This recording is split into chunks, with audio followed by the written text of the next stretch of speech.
Peter, are you okay? I'm so proud of you, Peter. Yeah, I miss him too. I don't think Tony would have done what he did if he didn't know that you were going to be here after he was gone. You gonna be the next Iron Man now? Peter, how are you? I've been so worried about you. I've been a little sad, but I'm getting better.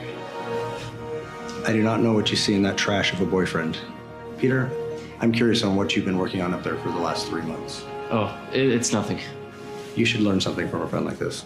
Harry, how could you? I needed to be with someone while, you know. You're a very difficult person to contact, Spider-Man. You going to step up or not? Oh, yeah. Oh, shit. Hey, this is Mr. Beck. We could have used someone like you on my world. Your world? Beck is from Earth, just not ours. The snap tore a hole in our dimension. You're right, you may not be ready, but this is my responsibility. Saving the world requires sacrifice. Sometimes people die. Oh, yeah.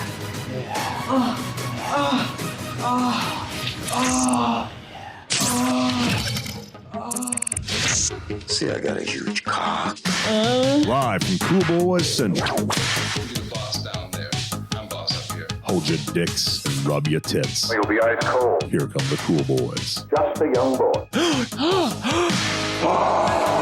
So cool. So cool. So cool. I see Cool Boys. Greetings, Cool Boy Nation. Yeah. And welcome to a spidery installment of the Cool Boys podcast. Spidey. You know what they say, bitch please. You've been to space. I am Flash Thompson Felk, but the Joe Manganiello version. Oh, really? The Italian version as opposed to the hot version. The Guatemalan version. Really, I thought he was from a different part of the world. I don't know where Flash Thompson is supposed to be from, but I do know the actor Is Guatemalan. is from Guatemala or from Guatemala descent. My Guatemalanness. That's from the Birdcage. And I'm Brad Davis Ballard. I don't know who Brad Davis is. Brad Davis is the character that's following MJ the whole movie. Oh, is he a comic book character?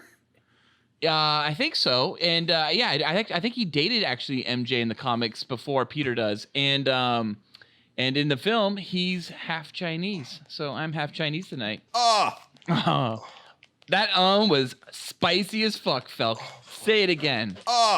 Nice. Say it again.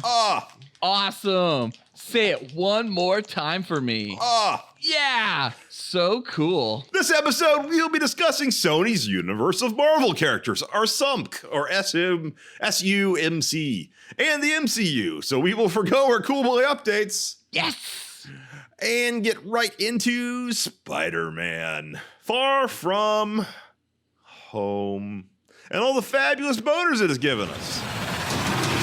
It's time for Spoilers. Cool. So Cool. Bitch, please, you've been to space.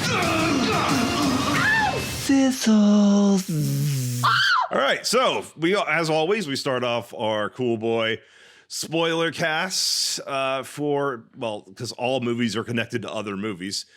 Now, that's the world we live in. But Felk, last time we did a rating of all Spider-Man films up to Spider-Man Homecoming. Okay. But this time we're going to do something different. Okay.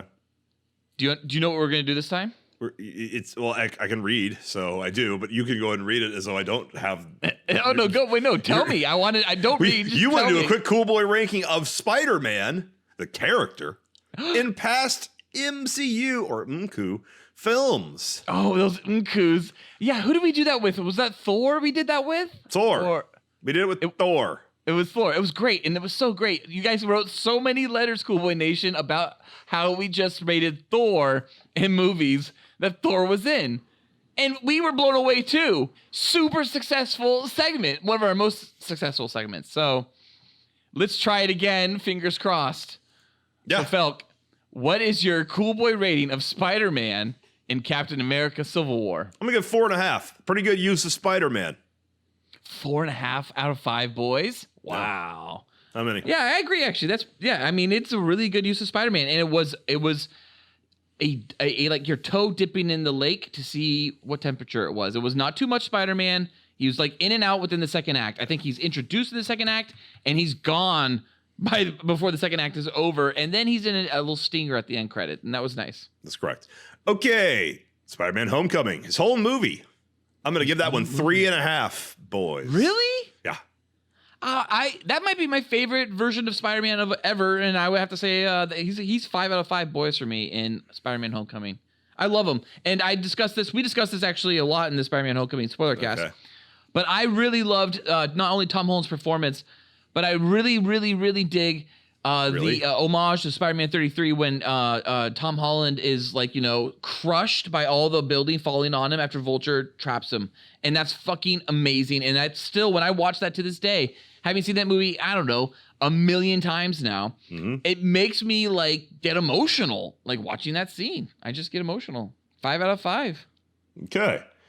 Now we're moving on to Avengers Infinity War. I'm going to give him 3.5 there. Oh, really? Oh, see, I think it's just like Civil War.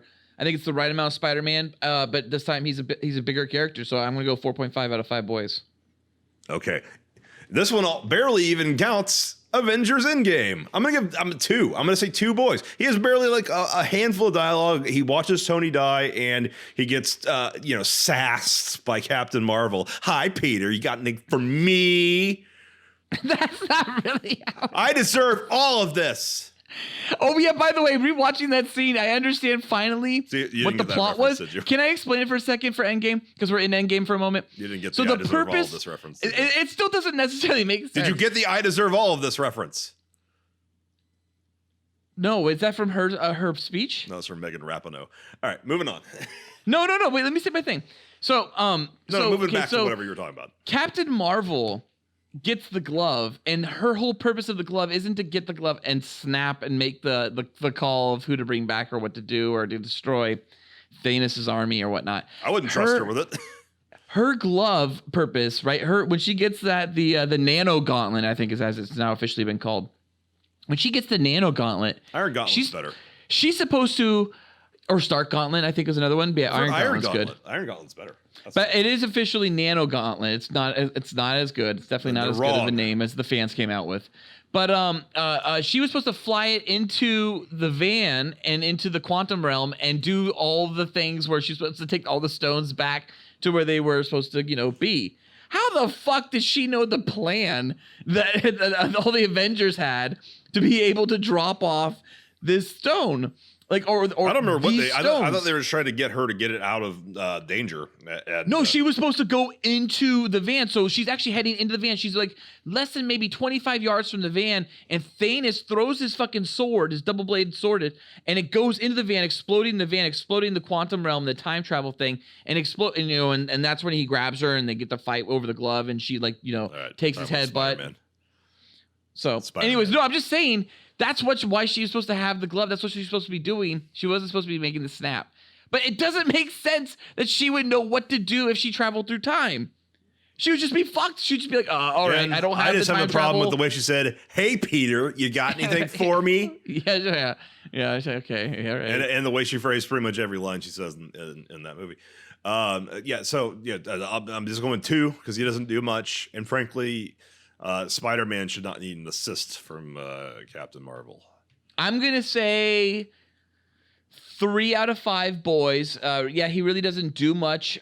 He is just a pawn that's used in the story, in the narration, in the end of the third act. But at the same time, I mean, when you watch the movie and you're just watching it for the visceral, spectacle of Spider-Man in this giant battle, he has some cool scenes in the battle. Okay. All right, now. We get into our cool boy rating of Spider-Man Far From Home. So, Felk, what did you give it? I'm curious. I'm actually more curious about what you gave it because I think it's pretty obvious. My opinion of Spider-Man as a fan, I'm just kind of get a big boner. Did you have a well? We'll find out later if you had a boner for Andrew Garfield's Spider-Man. I can tell you right now my ratings of Spider-Man, the films. Mm-hmm. Spider-Man 1, 3 out of 5 boys. Spider-Man 2, 3 out of 5 boys. Spider-Man 3, 3 out of 5 boys.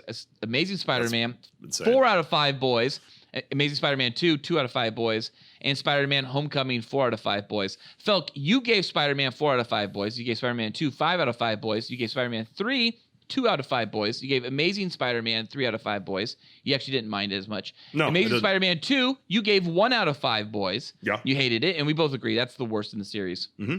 And you gave Homecoming 4 out of 5 boys. Mm-hmm. Now, Felk, what did you give Spider-Man Far From Home? 2 out of 5 boys. 2 out of 5 boys. Now, this is a pattern. Do you not like Marvel right now? Or is it just like, you just didn't like the movie? I'm curious. Well, we talked, you got a lot of talking points down here. We're going to get to one talking point. Get to anything however you want. This is not a list in order. This is just talking points. Starts with an E. I'll give you that little teaser. You'll probably figure out which talking point that I'm referring to. That brought it down a full boy for me, a full star, in that it damaged an important MCU character in a way that now I have a totally different outlook on him.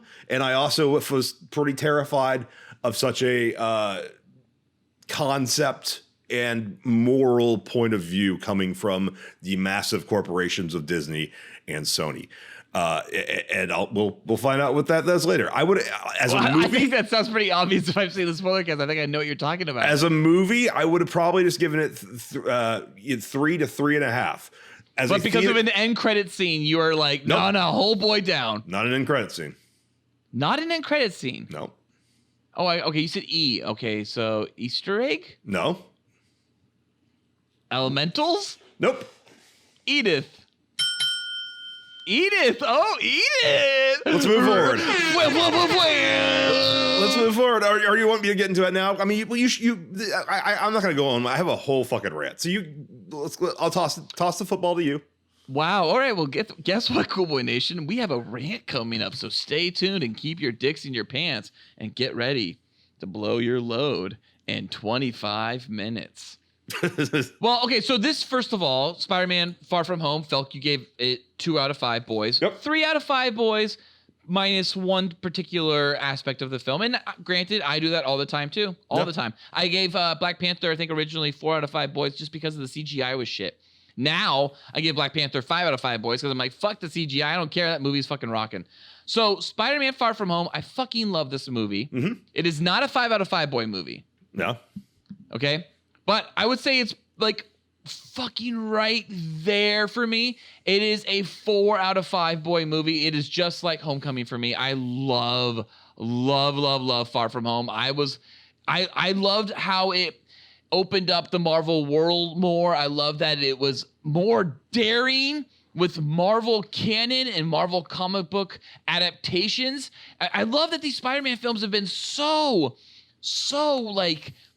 like random and where they're grabbing shit from and pulling things into it and just trying to adapt it into these stories. And like the drones, I love the drones. I mean, immediately think, of course, Spider Slayers. Yeah. I mean, Mysterio was great the way they handled him.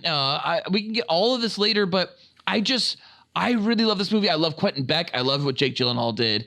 Tom Holland still knocked it out of the park. And for me, even Zendaya, something I did not mind throughout the whole film last time, but at the end of the last film, Homecoming, when she's all like, my friends call me MJ. Yeah, that feels forced. It feels totally forced. I didn't mind Zendaya. She's earned it in this film. She totally earns the character of MJ, and fine. She's not Mary Jane Watson, and she is a variation, obvious, of the character. I think Kevin Feige has said the same thing. He said she's not Mary Jane Watson, but obviously she's MJ. Ha ha ha. Yeah. So Mary Jane Watson can show up in this universe still, maybe someday, who knows? No. But this Zendaya variation on this version of Zendaya's MJ, I loved. I fucking loved her. I thought it was great. Okay. So I loved the movie. I loved it. I loved how it opened up everything to the Marvel world, to the viewer. And I liked how it set up not phase 4 necessarily, but how it did actually wrap phase 3. It was an epilogue, and I did get that. And I remember being force-fed that, like, throughout all of the promotion. This is an epilogue to the Infinity Saga. It is. It very much is. You have to see this. It you is. have to. If you don't know about this movie, you don't know what's going into phase 4. Okay. It doesn't set up Phase 4 really much, but it definitely was the end. But what's sad is like, even right away, Felk, in the Marvel Studios logo, you get Whitney Houston, right? A whole bodyguard thing. And meanwhile, the whole time I'm listening to that bodyguard thing, I'm thinking of that meme that Noli sent us of the dick slapping the girl's face right on the hit on the drums when and I. Okay. You know that fuck. Oh god. So I was thinking about that watching this Marvel logo, and then we get to the in memoriam. Your problem's that way. And it's Iron Man, it's Black Widow, it's Captain America, it's Vision, it's Iron Man again. And that's the theme over and over again in this movie that was just so fucked up. Was everyone in this world misses Iron Man. Everywhere you went, every country you went, there's like an Iron Man something there. It was like these giant Iron Man murals or Iron Man billboards. Oh, Iron Man's dead. Nobody gives a shit about Vision. No one gives a shit about Black Widow. Why are people thinking Captain America's dead? He just went back in time and never came back, quote unquote. It's just, it seems so odd that everyone had this huge boner for Iron Man that we've never really seen, except for Age of Ultron, where they show the Iron Man art that's been like X'd over, right? Like in Sokovia, you see like Iron Man billboards, like kind of Banksy-esque, that are like, oh, not billboards, graffiti, and it's just like X'd over or whatever. And like that's the only time you really see major Iron Man. I think like, you know, like pop culture. I guess at the end of the Avengers, you see it in that montage after they win. But it just felt a little odd that no one else is referenced or cared for. I don't understand why Black Widow would be a celebrity anyway. She was a spy. I don't know. Well, she was like Oliver North. You know, if Oliver North died, wouldn't you see huge billboards No, and you wouldn't. murals painted on the wall for Oliver North? I mean, that's kind of what she did, right? With Winter Soldier. I mean, that was at the end. She did the whole Senate hearing, had to admit to shit, and was like, I don't give a fuck, and walked out of there. Yeah. Okay. So I have to. I'll use this Whitney Houston thing to explain the situation. A good half boy might be added to this movie. Had I not associated with this movie as I don't think I'm going to go to a movie theater again, which might create problems for us doing Spoilercast moving forward. We might just be doing Spoilercast 6 months late when I finally see the movies now, because Or just do them in Netflix stuff. yeah, well, there's Netflix things we could do Spoilercast for sure. Spoilercast for I Am Mother, but which I'm planning on watching because it looks pretty good. But dude, are you kidding me? There's so much good shit coming out on Netflix. At least I'm interested for. Yeah, but let's not get into Dark's coming back. Upcoming Netflix movies. Namus, isn't that a Netflix film coming out soon? Illing, Illing, the Wolf Brigade. I can't wait for that fucking one either. That's gonna be super awesome. Okay. But Netflix is doing The Kingdom. That's what it is, from the guy who did Train to Busan. And oh fuck yeah, that's gonna be hardcore. My God. Okay. I'm trying to talk about the experience of seeing Spider-Man Far From Home in theaters. First off, theater was hot. It was a hot theater. I can fuck the hottest fucking men around. Because as we all know, air conditioning is sexist. No, it's not. So that you're out of the game. Air conditioning is sexist. Wait, am I seriously out of the game? Air conditioning is sexist now? Google air conditioning is sexist. Why? Does it make girls' nipples hard, or does it make guys' dicks small? What part? It's there's like 3 articles that have been trending about it. Don't tell me it's another Gawker site you've been No, it's not following. Gawker. It's not. This isn't Gawker. I forget what it is. I think it started Thrillist. I don't remember where it's. Huffington Post.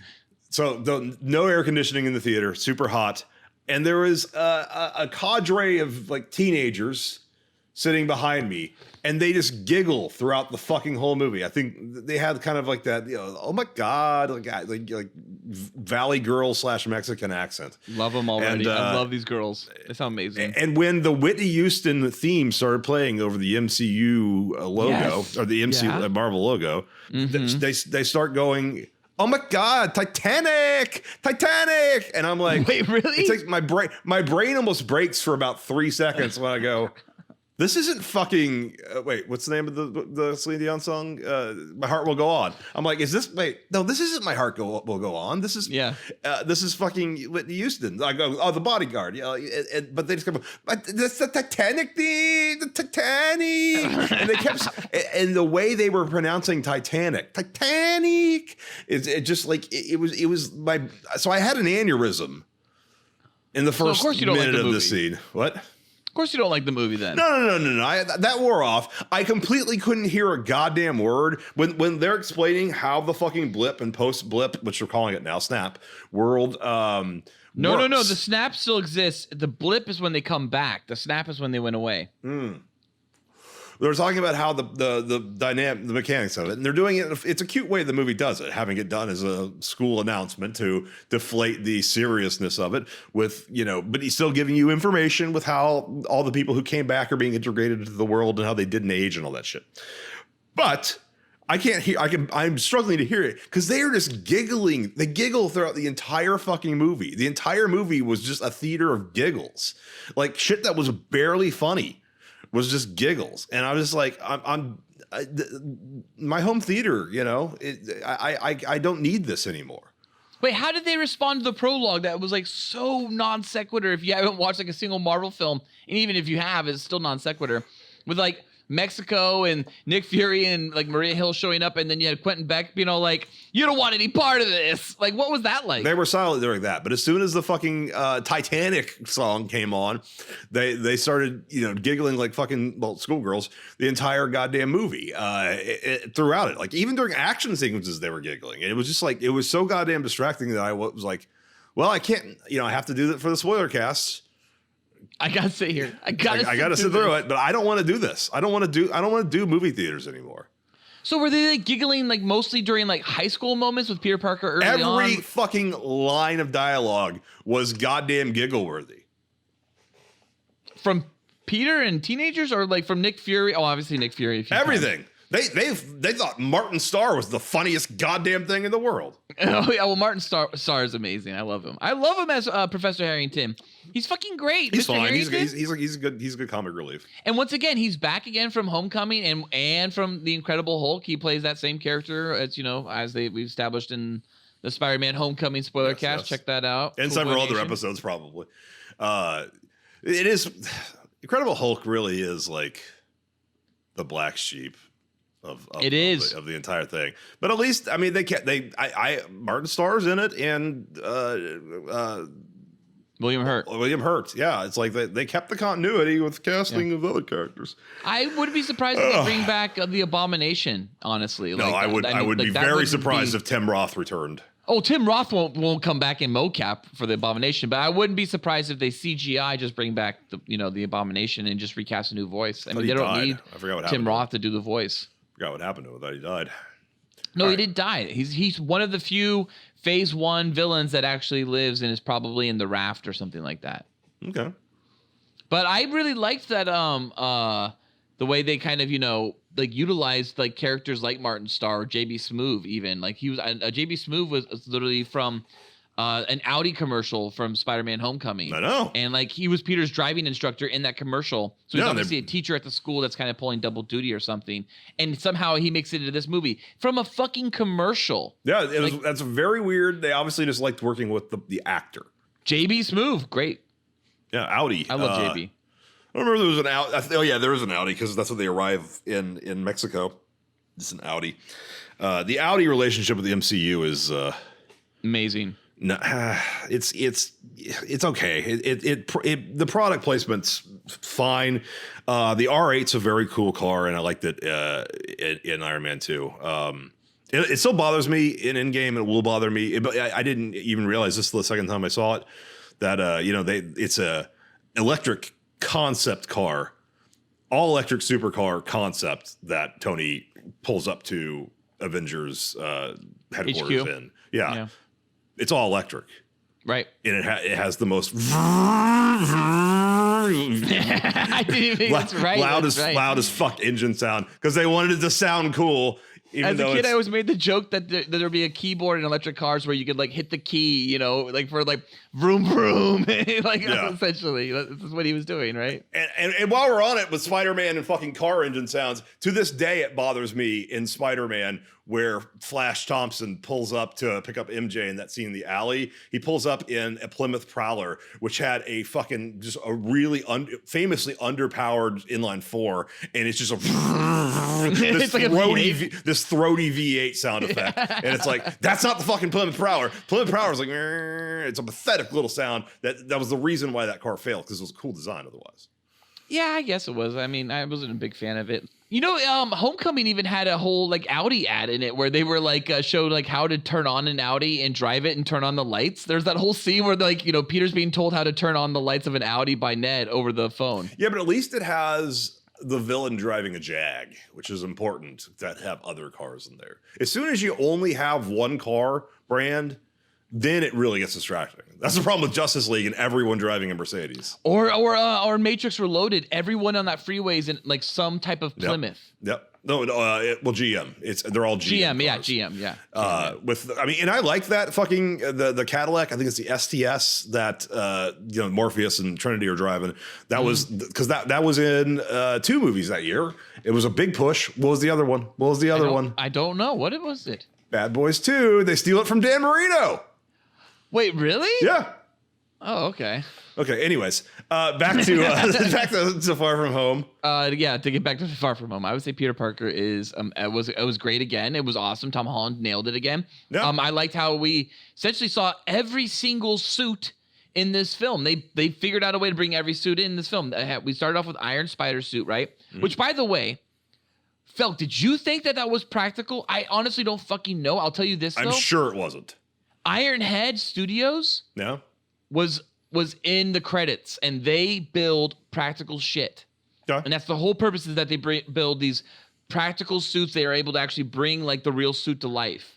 Yeah. And I was watching that scene, and I thought that at least some of what Peter was wearing, the neck part looked CGI, but some of it, like his shoulders and like the outfit itself, it looked really real. I thought it was practical. And even at times, obviously the mask going on was digital, but once the mask was on, it almost seemed practical there too. Well, it can be both, because like there's a practical Black Panther suit. Like he's wearing a practical suit that looks like Black Panther, but they just CGI over it. So the practical thing that he wears is just a reference. And it was probably the same thing where they have a suit that's, a reference. Like, did you realize that in Endgame, or probably you've read since that, the white, I realized in Endgame watching it, there's a shot where they're all fake. Yeah, when you see Hawkeye's boot, I think when he lands in his farm when they're doing the test, his boot walking through that scene, when you look at it, that for me was and that's the first time you kind of really see those suits. That to me was a really clear indicator. I was looking at that boot. When his boot touches the ground, it looks great. I mean, it does look great. But there's a disconnect where it feels animated. They just animate all the suits, I think, at this point. They do, and they've been doing it for a long time. And what's funny is we talked about this a long time ago about Green Lantern and how it looked like shit. And the reason why it looked like shit is because you shouldn't do CGI leotards. And essentially that's what they did with Spider-Man and Civil War and Homecoming. But it didn't look good. But they did do it with Black Panther, and it looked better because it was black, and it's easier to hide all. The problem wasn't that it was CGI. The problem was that it was glowing and that it was over-designed. I think it was CGI, but I think it was just done in 2011, and that's when the CGI was not ready for that. And obviously, Marvel's proven, to some standard, they've proven also that it's not capable, even in the case of Iron Man and Civil War. You see his head, it looks like it's floating. I remember watching that in theaters being like, yeah, it's bad comping for his head into the suit, even for Rhodey slightly a few times. But it's definitely something that, like, I'm impressed now more so since Infinity War, what they're able to do, CGI costume wise. Like, I am actually blown away by it. I miss Michael Keaton not having to do this, because the suit is absolutely real and restrictive. I miss the tangibility of that shit. The Dark Knight fixed it though, and that was tangible. It was a real suit. Yeah, I'm not criticizing the awkward turn because he couldn't turn his neck. I'm criticizing the lack of tangibility that you get when like fucking Catwoman like fucking feels his little fucking rubber pecs and stuff. Mm-hmm. It's like, oh, I could touch that too, but I can't touch Chris Evans in his white suit. Marvel's tangibility is in the abs, Felk. Okay. That's where their tangibility is, when they have the abs. I need tangibility all the time, not just in like 2 to 10 seconds worth of footage per movie. Well, Felk, since we're there, where were the MCU abs in this movie? He takes his shirt off in front of MJ to change clothes after they discover the hologram generator. And that she is admitted to by Peter that he's Spider-Man. Yeah. And she wants to fuck him. Well, she doesn't. She did the thing that like everyone got mad at Captain Kirk for doing with Alice Eve's character. I forget her name, Carol Danvers or whatever the fuck. It was Carol Danvers. Yeah, it was science. Yeah, it was science officer Carol Danvers. But then when she does it in this movie, like no one gives a shit. You know, it's like what? Why is she looking? Why is she looking at him? There's a double standard there. Oh, really? Tell me about this double standard. There's a double standard when it comes to sexuality. God damn it. Well, that was where the abs were in Spider-Man Far From Home. So get back to suits. We had the Night Monkey suit, aka the stealth suit. Mm-hmm. And I have one huge issue with this suit. I don't know how big your issue is with Edith Falk, but I got one big issue with this stealth suit. Okay. Why the fuck would you give someone a stealth suit and then give them fingerless gloves? Why the fuck does he have fingerless gloves? They've never established that Peter needs to have fingerless gloves to be able to climb walls. That's why he's able to climb walls with shoes. It's some kind of weird thing where Spider-Man's power isn't actually being able to attach himself to walls. The power is more like he's able to defy gravity and control to some extent. It's more like why they gave him a suit that looks exactly like, he still looks like Spider-Man. I know, that's the other thing. He's somebody like, immediately sees him and goes, that's Spider-Man? It's like, well, that's the point of the suit. If he gets caught in the Stark spider suit, which he is Aunt May packs for him, right? And it's the only time we see it other than I think the Mysterio sequence where he does the psychedelic shit. Yeah, it's like it doesn't make sense. He's like, I can't be seeing this red and blue suit. My friends would know because of Washington, D.C. and Homecoming. Yeah. So yeah, here's a black suit with the same fucking eyes, and you'll be doing the same tricks. Yeah. No one will be able to put it together. Yeah, I thought the Night Monkey thing was stupid. Although the gigglers behind me have found it hilarious. I didn't mind the Night Monkey thing. I thought it was funny. It was better than calling it. It was called back suit. too many times. There was too many like Night Monkey over and over again. It was like too many jokes. It's like, okay, so by the way, this movie more than Homecoming for me really hit home that these Spider-Man films are teenager films. These are films for kids. They are really, I mean, sure, an adult can enjoy it, but these ones are Marvel's children films. Yeah. Like they really are. They're designed, their comedy is designed that way, and it's fine. It works. And that would have been fine in 1990 when teenagers were sane, but now it's, you know, they're awful. Teenagers are awful. Oh yeah, and then the other suit we got in Mysterio sequence was the Scarlet Spider suit, right? That's back finally. The hoodie, right, and the little blue arms and whatnot. That was cool. So they pretty much brought every Spider-Man suit in the MCU into this movie, and we of course get the new Spidey suit to jump ahead, way ahead. Yeah. And I like that he designed his new suit. I actually like the black. It kind of reminds me of the old printing of the comics where it wasn't blue; they just printed it black. You know, because they were just cheap and didn't give a shit.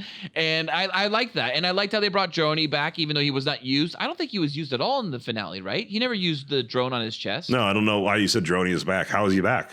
Well, they show him design Droney. He designs Droney and puts Droney into his chest. He doesn't use him in the finale battle at all. I didn't notice that, I guess. But Droney is a character from Homecoming, and it is a reference to, like we've talked about. It's not a character. It's a device. It's like a Roomba. Yeah, but it's a reference to the fact that he eventually has an army of drones that he controls.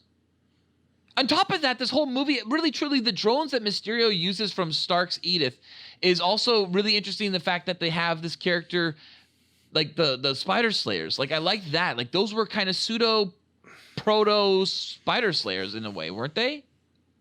I guess. I don't know what the Spider Slayers are, so.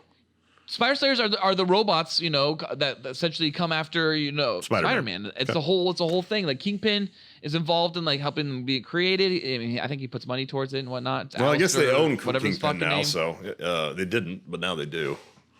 So is that something that they can? Well, I guess they could go and do it for legit now, huh? Because they no way, they already had Kingpin. They have, they can't do Kingpin. No, and what's his face? Has even said he wants to be in the movies. Yeah, he wants to be in the films. Well, I think he should be. They shouldn't get rid of him. He's a great Kingpin. He's fine. I don't think they'll let anything Netflix make it into the movies. Yeah, that's true. And honestly, like, fuck, man. You know who's a great Kingpin? I think the best Kingpin yet is Michael Clark Duncan. No, he was awesome. But it's Liev Schreiber from Spider-Man Spider-Verse Into the Spider-Verse. He's such a fucking good Kingpin. That's one of my flaws in that movie is that his design takes me out of the movie. He's too big. He's too big. He's way too big. No, it's too much. Well, I liked the Spidey suits, and I liked how they kind of One of the things I thought was really evident, as we pointed out earlier, is the CGI for Spidey doesn't look so great in Civil War. And there's moments in Homecoming where he's on the rooftops of Queens and it doesn't look good. It doesn't look like a human. It looks like a CGI model running on rooftops. I thought the CGI in this felt incredible, and I really dug the suits and the way they looked on him. And they did not have that CGI sheen, that unfinished quality that they felt like they did that final pass on these. And I thought the CGI in this film was out of this fucking world. But Edith, that's out of this world, apparently pissed off Felk. I liked Edith. I thought Edith was funny. Even dead, I'm the hero. I thought that was fucking funny. Okay. And I like that Tony had, once again, a terrible device designed to help the world. Once again, going to destroy the world because of it. As we've pointed out, and I think Spider-Man Homecoming Spoilercast, we talk about how Tony is the real villain of the MCU. Loki is the real hero of the MCU. That the whole conspiracy. And once again, Tony has this major issue where he causes the villains of this film to be created because of him. Right? Both of the main characters who have flashbacks are because of Tony. There's the Obadiah Stane guy, Ralphie from Christmas Story, right? That guy, the little character, that little scientist. What? He's fucking... That's Ralphie. That's Peter Billingsley. Really? I did not know that. Yeah, he shaved his head and did the fucking whole fake bald head. Huh. But yeah, that's because it's like friends with Jon Favreau. So you have his character, and it's like Obadiah Stane and Iron Man 1 getting all mad because Tony built the arc reactor super small, and Obadiah's going like, I'm going to fire you if you don't fucking fix this. And then you have Barf and Tony essentially being a bitch to Quentin Beck by like changing his name of the fucking device he created, the hologram device that Quentin Beck created, changing the name to Barf in the middle of his fucking thing. He's just like, Barf. It's like he's like, what the fuck? You should call it Barf out of fucking nowhere? Mm-hmm. I liked it. I liked how Tony is this accidental villain of this entire universe. I think it's pretty fucking funny. You think that's funny? I liked it. Yeah, I liked that it's kind of like this character is like this. It's his flaw. It's his biggest flaw is he sucks. He sucks. He tries hard and he sucks. I don't think that was the intention of the movie at all. Well, you thought it was the intention back in Homecoming. What? That Tony was the villain of the universe? That was your idea. Yeah, they didn't go that route, though. They went with the route that Tony was good. That Tony's okay. What? Here's an issue I have with the route they went with Tony, too. The entire time they're promoting Endgame after Endgame came out, they're like, we killed Tony because Tony was always destined to die, and he never was willing to lay it down on line like Captain America says in the first Avenger. And you're like, wait a second. No, he yells at Pepper to push the button that might kill him in Iron Man 1, so he's willing to do it then, but I guess it doesn't count that he was willing to sacrifice himself in Iron Man 1. He willing to sacrifice himself in Avengers 1 when he's willing to fly through a portal and die from a nuke and not know if he's going to come back from a portal. Tony has countlessly throughout the stories been willing to sacrifice himself for the greater good, and all of a sudden they push in Avengers Endgame like he never did it, but Steve was willing to do it because Steve does it in the first Avenger. He actually quote unquote dies crashing his plane into the ice. It's like Tony still did it too. He just didn't take 70 years off, and I think that's a really weird cop out that they put into Endgame all of a sudden as a rationale for why Tony dies in that film. But I kind of enjoy it more thinking that because he's just, even though he's this brilliant man, he's kind of actually like an idiot. Like he has these horse blinders on and he doesn't see shit sometimes that he's doing. Like what he intends is not how it's going to be used. Fucking the dude who made TNT thought it was going to be used for mining. He didn't expect it to be used in World War I. The dude who fucking split the atom didn't expect it to immediately be cause the death of, thousands, hundreds of thousands in Japan over the course of 2 different days. People do these great things because they have horse blinders on. And what does Ian Malcolm say? The scientists didn't know. Yes. Yes. So preoccupied whether or not they could, they didn't think about whether or not they should. Exactly. And that's Tony. That is Tony in a nutshell. He's John Hammond. And I love that Tony is this character in the MCU. And the MCU is not the comics. And I love that too. I can handle multiple iterations of shit. That's how I got through the Batman fucking movies in the 90s. Because I was just like, whatever, who cares? They're not connected necessarily. I don't care. And I like that the Marvel comics have a different version of Tony than the MCU does. And MCU's Tony is fucked up and flawed. And we get that even after he's dead, we still see that.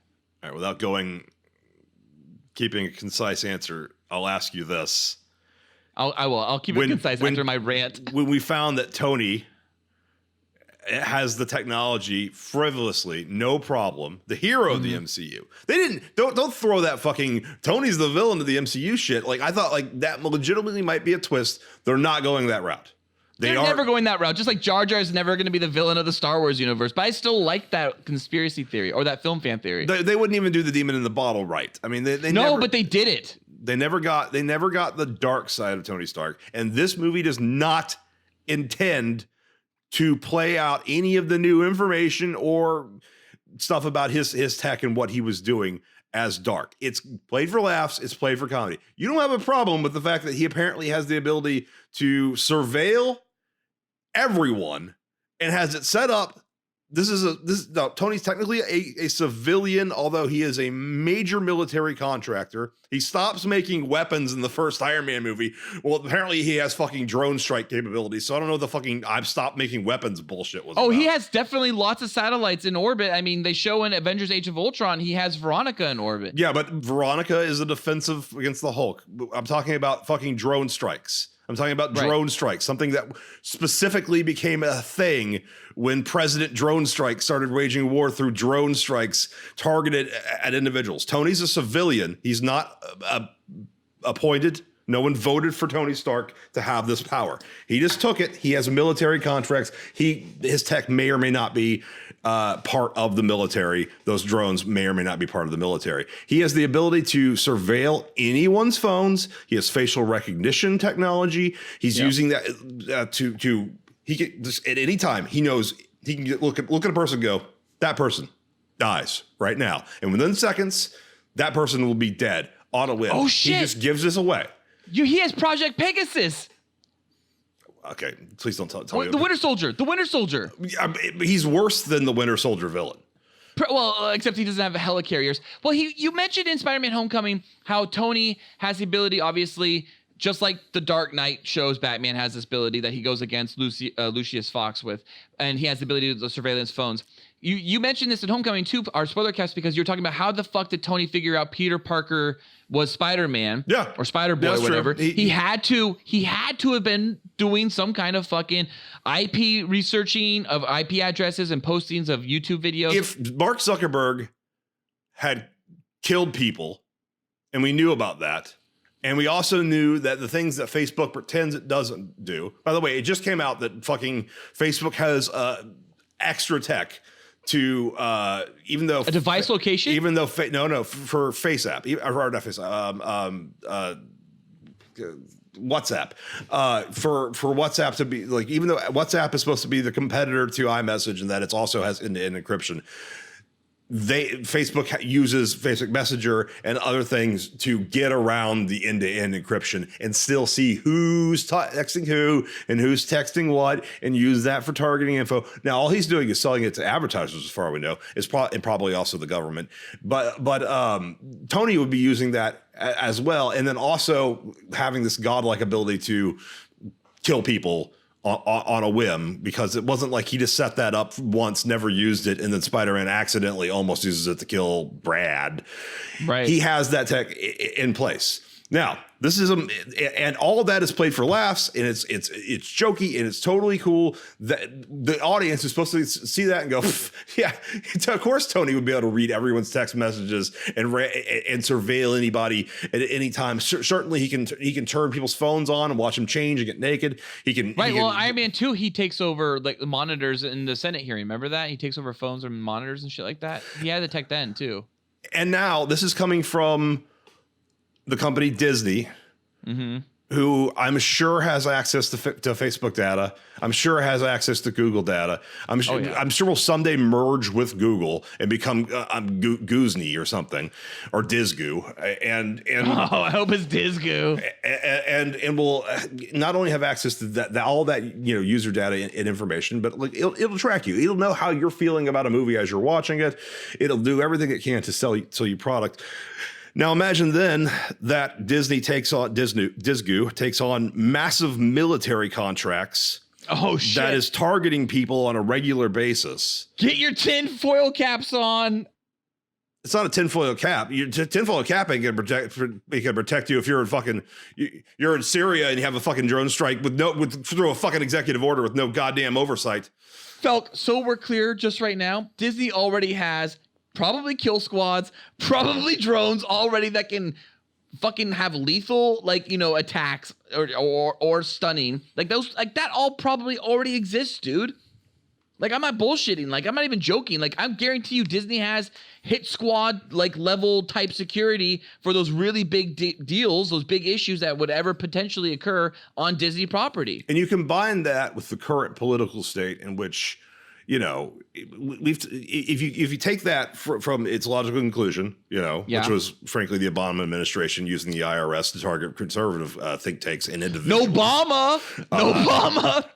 And individuals, all right? And then add that to corporations who have that same mindset, even further so, where you know, that they are totally fine labeling entire ideas wrong, think problematic, needs to be resolved, maybe with just, you know, making sure that targeted harassment on social media until somebody gets fired, or maybe that we just skip a few steps and start, you know, drone striking people who support the, you know, First or Second Amendment or the Fourth and Fifth Amendment, which apparently Disney doesn't fucking think is and Sony, who has fucking, you know, all the tech that we're buying, they don't seem to think that it's a joke that you could just read and turn on and control other people's phones, delete photos off people's phones, maybe add photos on people's phones, maybe just kill them through a drone strike. It's all totally cool. That didn't strike you as a situation where I almost had a panic attack when that started happening. I was just like, what? Why isn't everybody going, what the fuck, Disney? What the fuck, Sony? What the fuck, other companies involved with making this movie?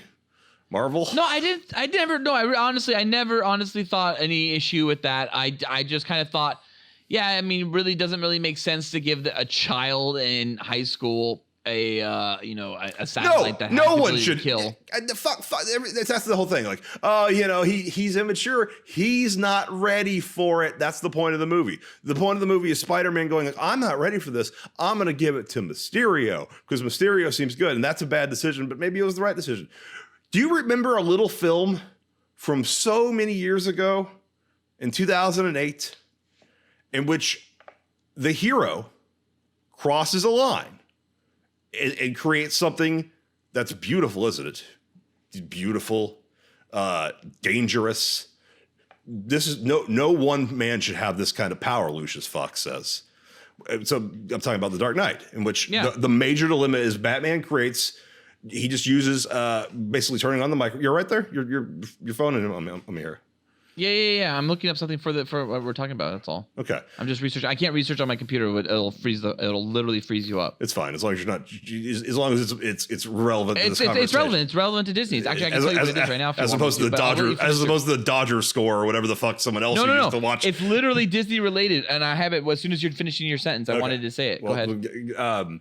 My point is that the moral dilemma in 2008 was that Batman uses a much less invasive tech where he's turning on everyone's microphone to create echolocation, right? One time to get one man, because that one man is so dangerous that he's crossing that rules. And Lucius Fox tells him, you know, as long as you're using this shit, I ain't helping you.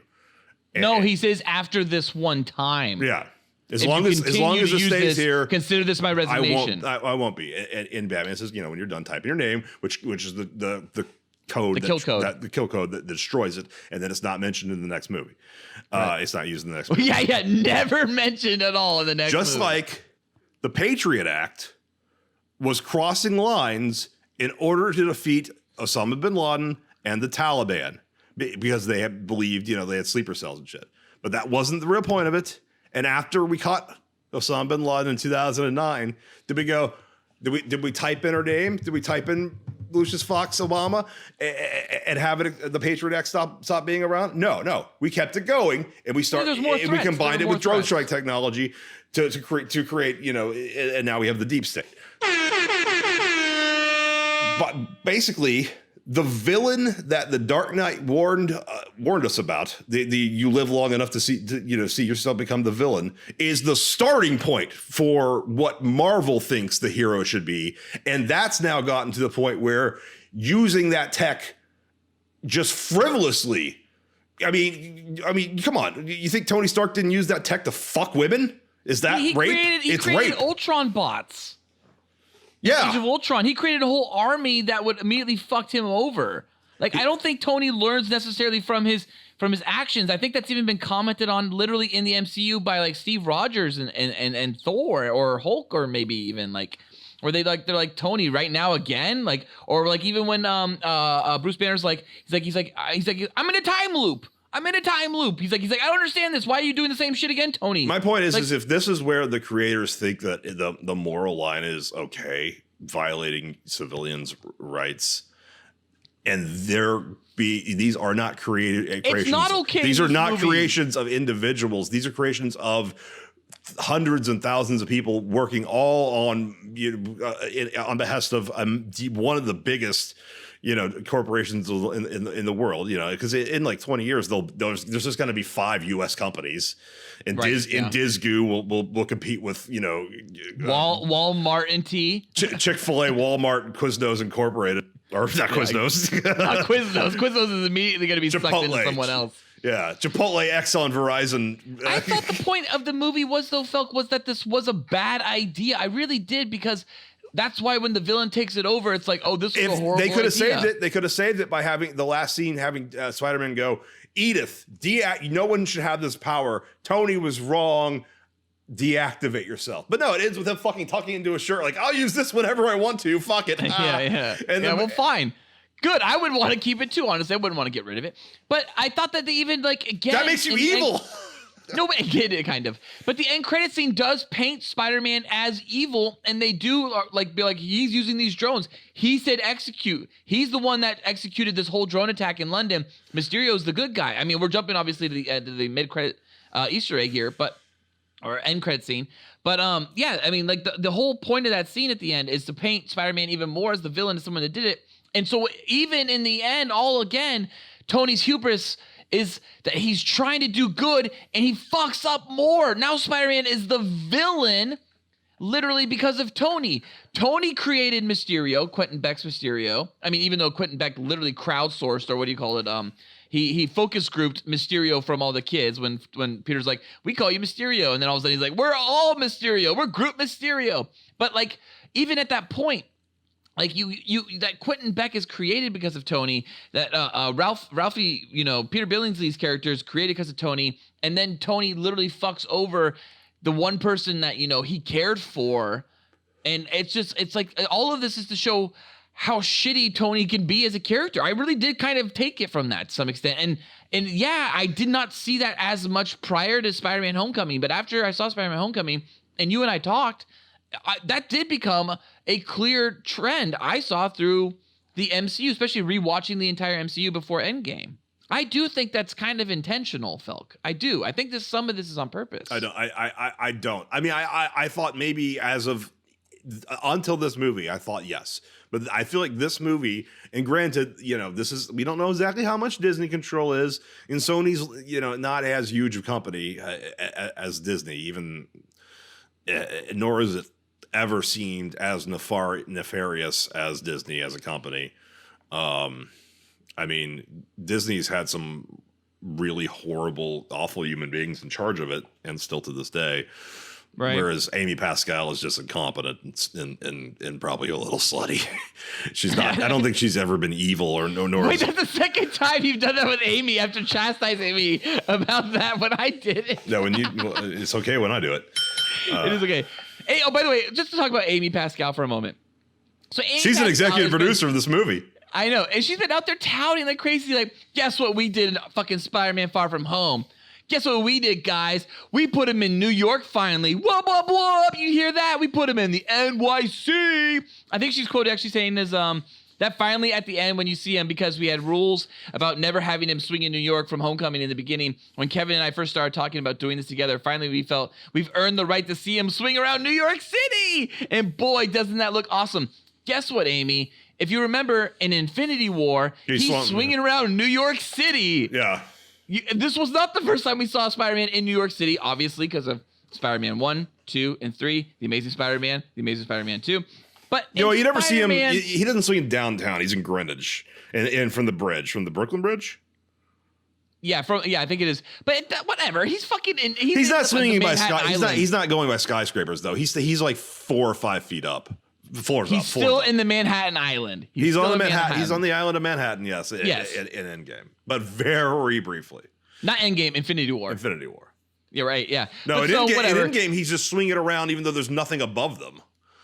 Okay, so there are. Okay, I think he is swinging off of the Thanos' spaceship at times. Way but too I high also up. think he's pulling off of Ravager's vehicles. Sure. No, I think, but there's one shot when he's like leading the charge, and he's just swinging off of nothing, and it's like you're too far from Thanos, and and all the Ravagers are behind you. So what are you on right now? They don't care. There's parts of Amazing Spider-Man where he's not Amazing Spider-Man. Amazing Spider-Man is what goes the opposite direction, where like we have to make a plot point. Like he doesn't have anything to hold on to. He needs cranes. Right. I'm thinking, that's because the bullet. I'm thinking of the flew. game. I'm thinking of the PS2 games where he could just like shoot web like well to the sky while he's swinging through Central Park, and it's like, what is he swinging off? Oh, I think what was that? No. Spider-Man 1, they do that. Yes. Yeah, because he's like, And then 2 fixed you it. have little levels, and he just somehow you're like he's just swinging on something here. Yeah. But Spider-Man 2, the game, you had to connect. You to had to something. connect to something, yes. Yeah. Which is also Spider-Man true 2 of the new Oh. of the PS4 game, which I'm sure you'll play in a year or two. So I will play the PS4 game someday because I hear from you and Cool Boy Noli and others that is just like Spider-Man 2 in the game, and I love that. With a lot of Arkham in there. What I wanted to say earlier about Disney was that Disney has quietly removed the casting couch joke from Toy Story 2. So if you buy any Blu-rays or DVDs at all anymore, or even look on it digitally, that scene is gone. Okay. That blooper during the end credit sequence, it's gone. It's just Toy totally Story gone. 3? Toy Story 2. Oh, wow. So I just wanted to point that out to you because I thought that was interesting to your conversation about how Disney is like, modifying, thought processes of the public, especially children, right? With the idea that drones and all that shit is good. More terrifyingly, there was like 3 seemingly Russian bot-esque accounts on Twitter that after they I heard about this. After they announced, oh, look, Ariel's a black girl. And you look all it takes is looking into the accounts. They're tweeting like hashtag not my Ariel. Right. I don't like this character. And like the photos were just stock fucking photos taken from God knows where. But yet, and yes, Gawker sites did articles about this too. In fact, one from the AV Club and one from the Root, as well as HuffPo and the Washington Post. Oh, Twitter backlash from white supremacists about Ariel being black. Right. And it's not. It's fake. It's fake. It is fake. manufactured outrage. So people are literally thinking, Felk, like I've seen in things like liberal sites like Screen Junkies, where they've literally said shit too, like this seems like Disney fanning the flames. Yes. Crazy. Screen Junkies has actually called out that maybe this is yes. fake. I'm surprised. Screen Junkies is pretty bad about that shit. That was the first place I ever heard this said about this particular. I saw it all over because this is kind of a. They just edge in the whole like Trump supporters are mad about a black Ariel and like no they're not. No, they do not give a shit about a fucking Little Mermaid remake that is a cash grab. This is what you do when the need for racism outweighs the demand, or the demand for racism outweighs the actual supply. You just manufacture it. You call Nancy Pelosi racist because she's criticizing 4 terrible congresswomen. Everybody's racist. So like, I'm not actually racist, but my point is that this fake outrage is the fact that you said Screen Junkies fucking said that this seems like manufactured outrage. Yeah, they did. I mean, because there's still people who think that Red Letter Media is alt-right just for that one fucking scientist man video. Did you ever see that about Ghostbusters where Mike actually lays out this like thing that like this is manufactured? People are talking shit about this movie because it looks terrible. But it's plagued them. I know, and it plagues them, Red Letter Media, to this day because they still are trying to get out of the shadow that they are women haters. Yeah. Because of their Ghostbusters review. Yeah, and that video in particular is the one where they are actually calling out the fake manufactured outrage shit, and now this with the Little Mermaid's the first time I've seen it cross into the mainstream of like, is Disney behind this? Like, I don't think it's necessarily been behind all of it, but I can see that they have seen profit go up because of it, and maybe they're starting to manufacture it, allegedly, because, oh shit, maybe we can boost our own profits, because we've seen in the past. Well, boosting your profits, that's nothing new. Profit went up. Colin Kaepernick's one of the highest earning fucking football players and hasn't played football in like 3 years. You know, we all know how the profit scam works, but I mean, we know now from just the fallout from Sony, which, hey, it all comes back to Sony. Sony with Ghostbusters, that they intentionally focused on that like that coming from Disney, along with Disney openly admitting now, oh yeah, we're totally cool with surveilling people. Like that's not a problem. But they're not okay, because it is vilified, right? I mean, it's the villain of it's one of the many villains of the movie. In a jokey way that like, hey, it's kind of fucked up that we do this, just like Tony Stark does this. He's kind of bad, right? But we're not going to stop. We're not going to stop. Hashtag not my Ariel. I'm a libertarian. What? I'm a libertarian. That's the end of my rant there, I guess. Felk's a libertarian. Yeah. So we have in the end credits scene, the mid-end. And honestly, Tony just belongs in a jail cell. Do I think this? No, I think Tony belongs in a jail cell. Oh, sure. Yeah, and he might deserve prison. it. But the reality, he's got way too much money. He's never going to when he was alive. Yeah, just like Jeffrey Epstein. All right. So, okay. So we're in the end credits scene, right? The mid-end credits scene where JJ Jameson, right? J. Jonah Jameson. JJ, you got your lunch for school today? JJ, you ready for Taekwondo class, JJ? So that's the Corey episode you're referencing. Hi, you've reached the Corey hotline. $4.95 a minute.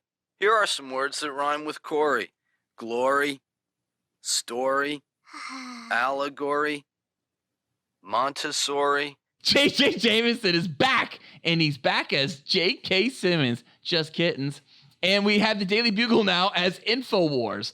I was like, okay, that makes sense, but it really makes this character like more hated. Why are you going off InfoWars? InfoWars. I don't find him endearing as Alex Jones. Why are you thinking of InfoWars at all? Because that's clearly what they were making it be. I don't think InfoWars suddenly appears on giant screens in Manhattan. He is clearly designed after things like InfoWars, Felk. Because he's giving false information? Is that what you're saying? I think mostly because of the fact that, yeah, he's just like he's screaming into a camera is mostly it. But no one does that on CNN. Rachel Maddow is calm and collected at all times. She's MSNBC still. Not a single cable news channel looks like InfoWars. Are you kidding me? Look at Mad Money. InfoWars has a look to it, and that is exactly the look that they tried to recreate for Daily Bugle. Probably. They probably did inspire it a little bit. I don't know. It's 100%. I've read it. I've read this information. That they based it off InfoWars? Not InfoWars, but they based it off that type of fucking show. Sure. But I say it looks like InfoWars to me. I don't know.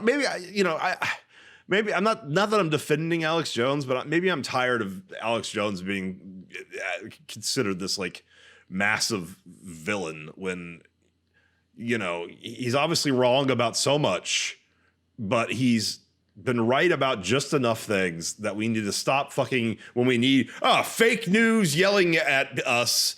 We use Alex Jones as the template. Alex Jones is actually a pretty interesting guy. People. What? I don't really want to get into Alex Jones conversation just because literally people just turn off. I've literally tried to have conversations about Alex Jones with people and they just literally they cannot listen. So people just tune out. But J.J. Jameson is clearly to me modeled after in this iteration of Spider-Man after Alex Jones in InfoWars, Daily Bugle is. And he outed and he vilifies Spider-Man. And I kind of thought that was a really interesting way to go into the next movie with Spider-Man, a bad guy. The Daily Bugle is also very InfoWars inspired in the new PS4 game. It's very, he doesn't have a video show. It's a podcast. I didn't know that. Yeah. So that route was, kind of already explored by that game. Which, I mean, cool. They're both Sony, it's not like I'm sure they shared ideas. They've done that before. Everybody's losing their shit because J.K. Simmons is back. I don't think that is, multiverse confirmation. That no, it's not. It's not. It's just an Easter egg. It's just like this casting's so good, we're gonna do it again. It's exactly like M in Bond. Yeah, I guess. It's exactly like that. They liked Bond or they liked M in GoldenEye and Tomorrow Never Dies and The World's Not Enough. So they're like, sure, let's continue her into, from there, from Die Another Day, continue her right into Dame Judi Dench, Casino Royale and shit. Yeah. So I think of it as like that. I'd still fuck you, Judi Dench, if you're listening. I wouldn't. I would fuck you though, Helen Mirren, but not Judi Dench. I don't mind it. It was a little off-putting, and I'm glad they put it as an end credit stinger. Yeah, in the movie it would have been pissed me off.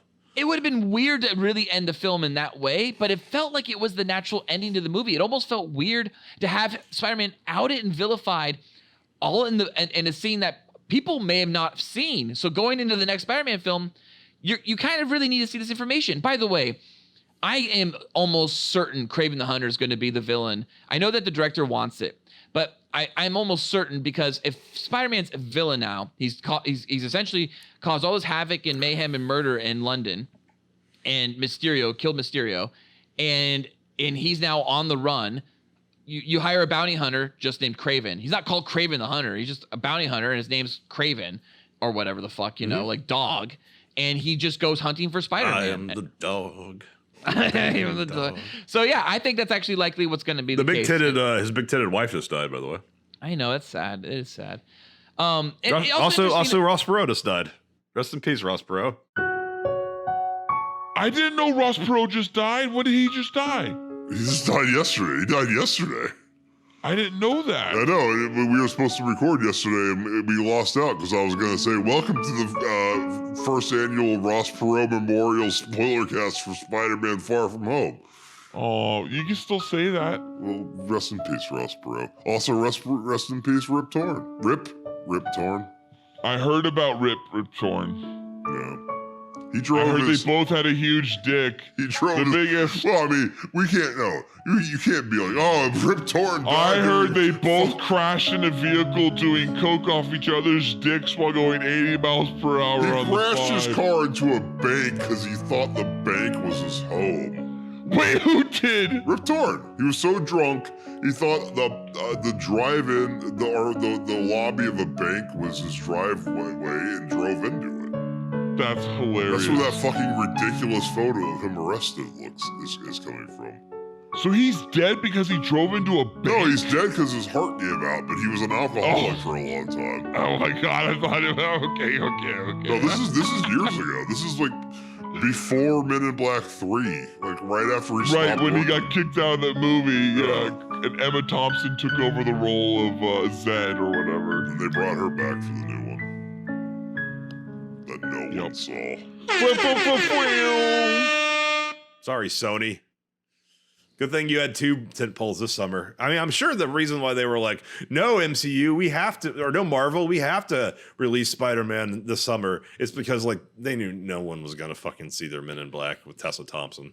And the last thing I would have to say is that this end credit stinger literally mirrors and echoes again Iron Man 1.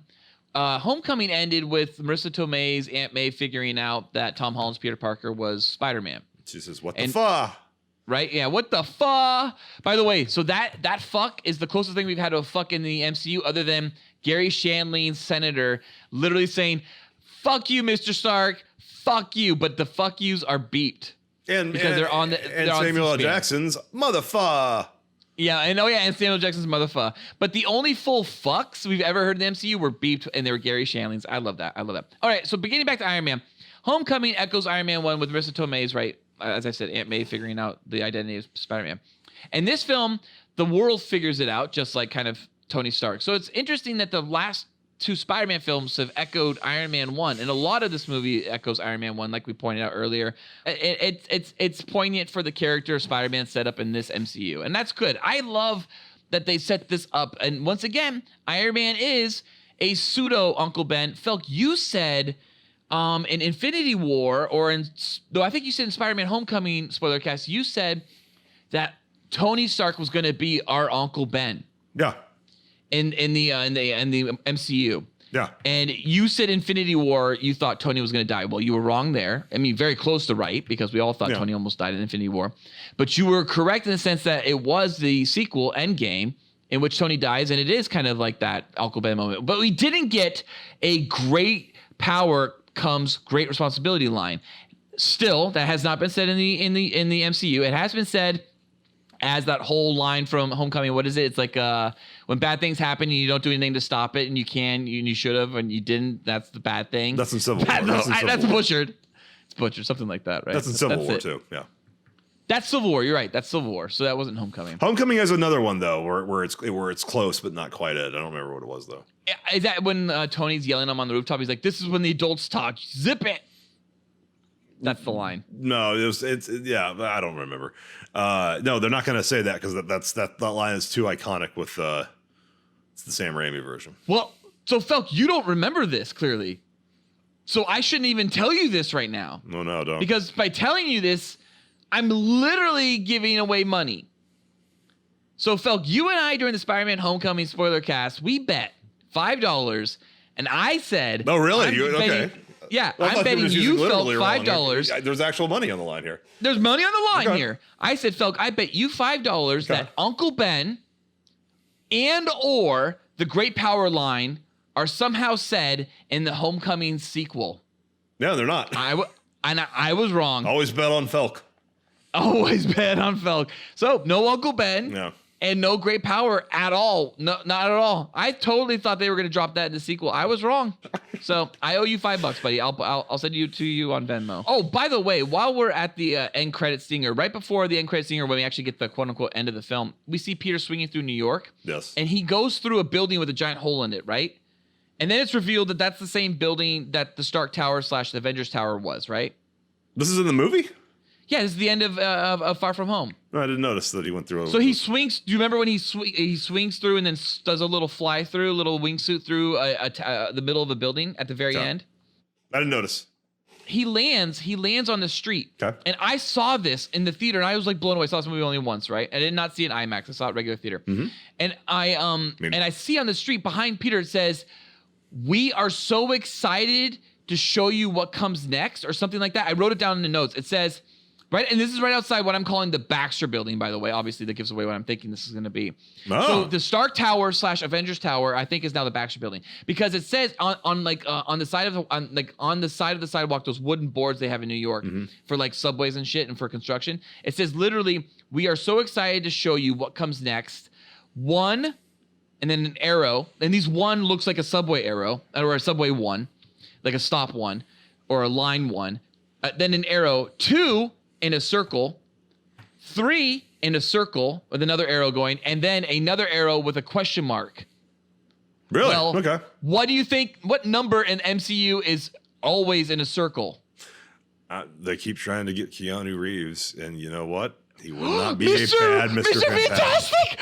Oh my God! He wouldn't be bad, would he? My fucking mind again. He could handle you the said last time. What did you say last time? Adam Warlock, but Adam Warlock, and that was great too. That was fucking great too. Well, they want to do an older Mr. Fantastic to distance from. Who the fuck was he? Was the kid from fucking Whiplash? Jesse Eisenberg. Miles Teller. Miles Teller, the lesser Jesse Eisenberg. They need a distance from that. The lesser Owen Gufford or whatever his name was.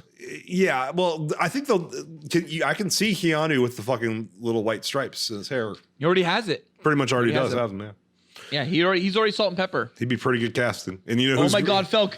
I want Keanu as Adam Warlock, and I want him as Mr. Fantastic. I am so blown away at Reed Richards right now. And bring back Chris Evans as Johnny Storm. No, they won't do that. They can't do that. But you know what? Bring back Michael B. Jordan, Killmonger, and Johnny Storm. All Who the cares? Johnny Storms are already in the MCU. Well, so I was blown away that I found that, by the way. So I saw that in theaters. I busted out my phone. I'm sorry. But I busted out my phone. I typed that out as fast as I could because I could see it on screen because it sits on screen for a little bit. And I'm typing it away in my phone. I'm like, oh, write it down. Oh, spell correction. Who gives a fuck? You'll fix it later. I don't care. And I'm thinking, I'm so badass. And then I go online. And like I see like 1 or 2 articles are like, hey, the Easter egg, Fantastic Four, 1, 2, 3, 4. We're so excited to show you what comes next. Or I'm like, great. All right, well, how about special? Because I felt so special back when Revenge of the Sith came out, and I saw the Millennium Falcon landing after the entire battle over Coruscant. I saw that Millennium Falcon landing into the landing bay, and I remember pointing to my buddies being like, oh my God, Millennium Falcon! And it happened so quick they don't see it. And I was just like, I saw that shit, and I was so excited because I'm pretty good at catching these Easter eggs like in the moment. And I was excited that I caught that one. I thought I caught something people did not know. I thought I caught something special, and I did not. I can't find a still of this. We're so excited to show you it. Well, of course, because they had to post it like essentially a torrent. Oh, no, here it is. Oh, you found something? Nice. Cool. Yeah. Yeah, there it is.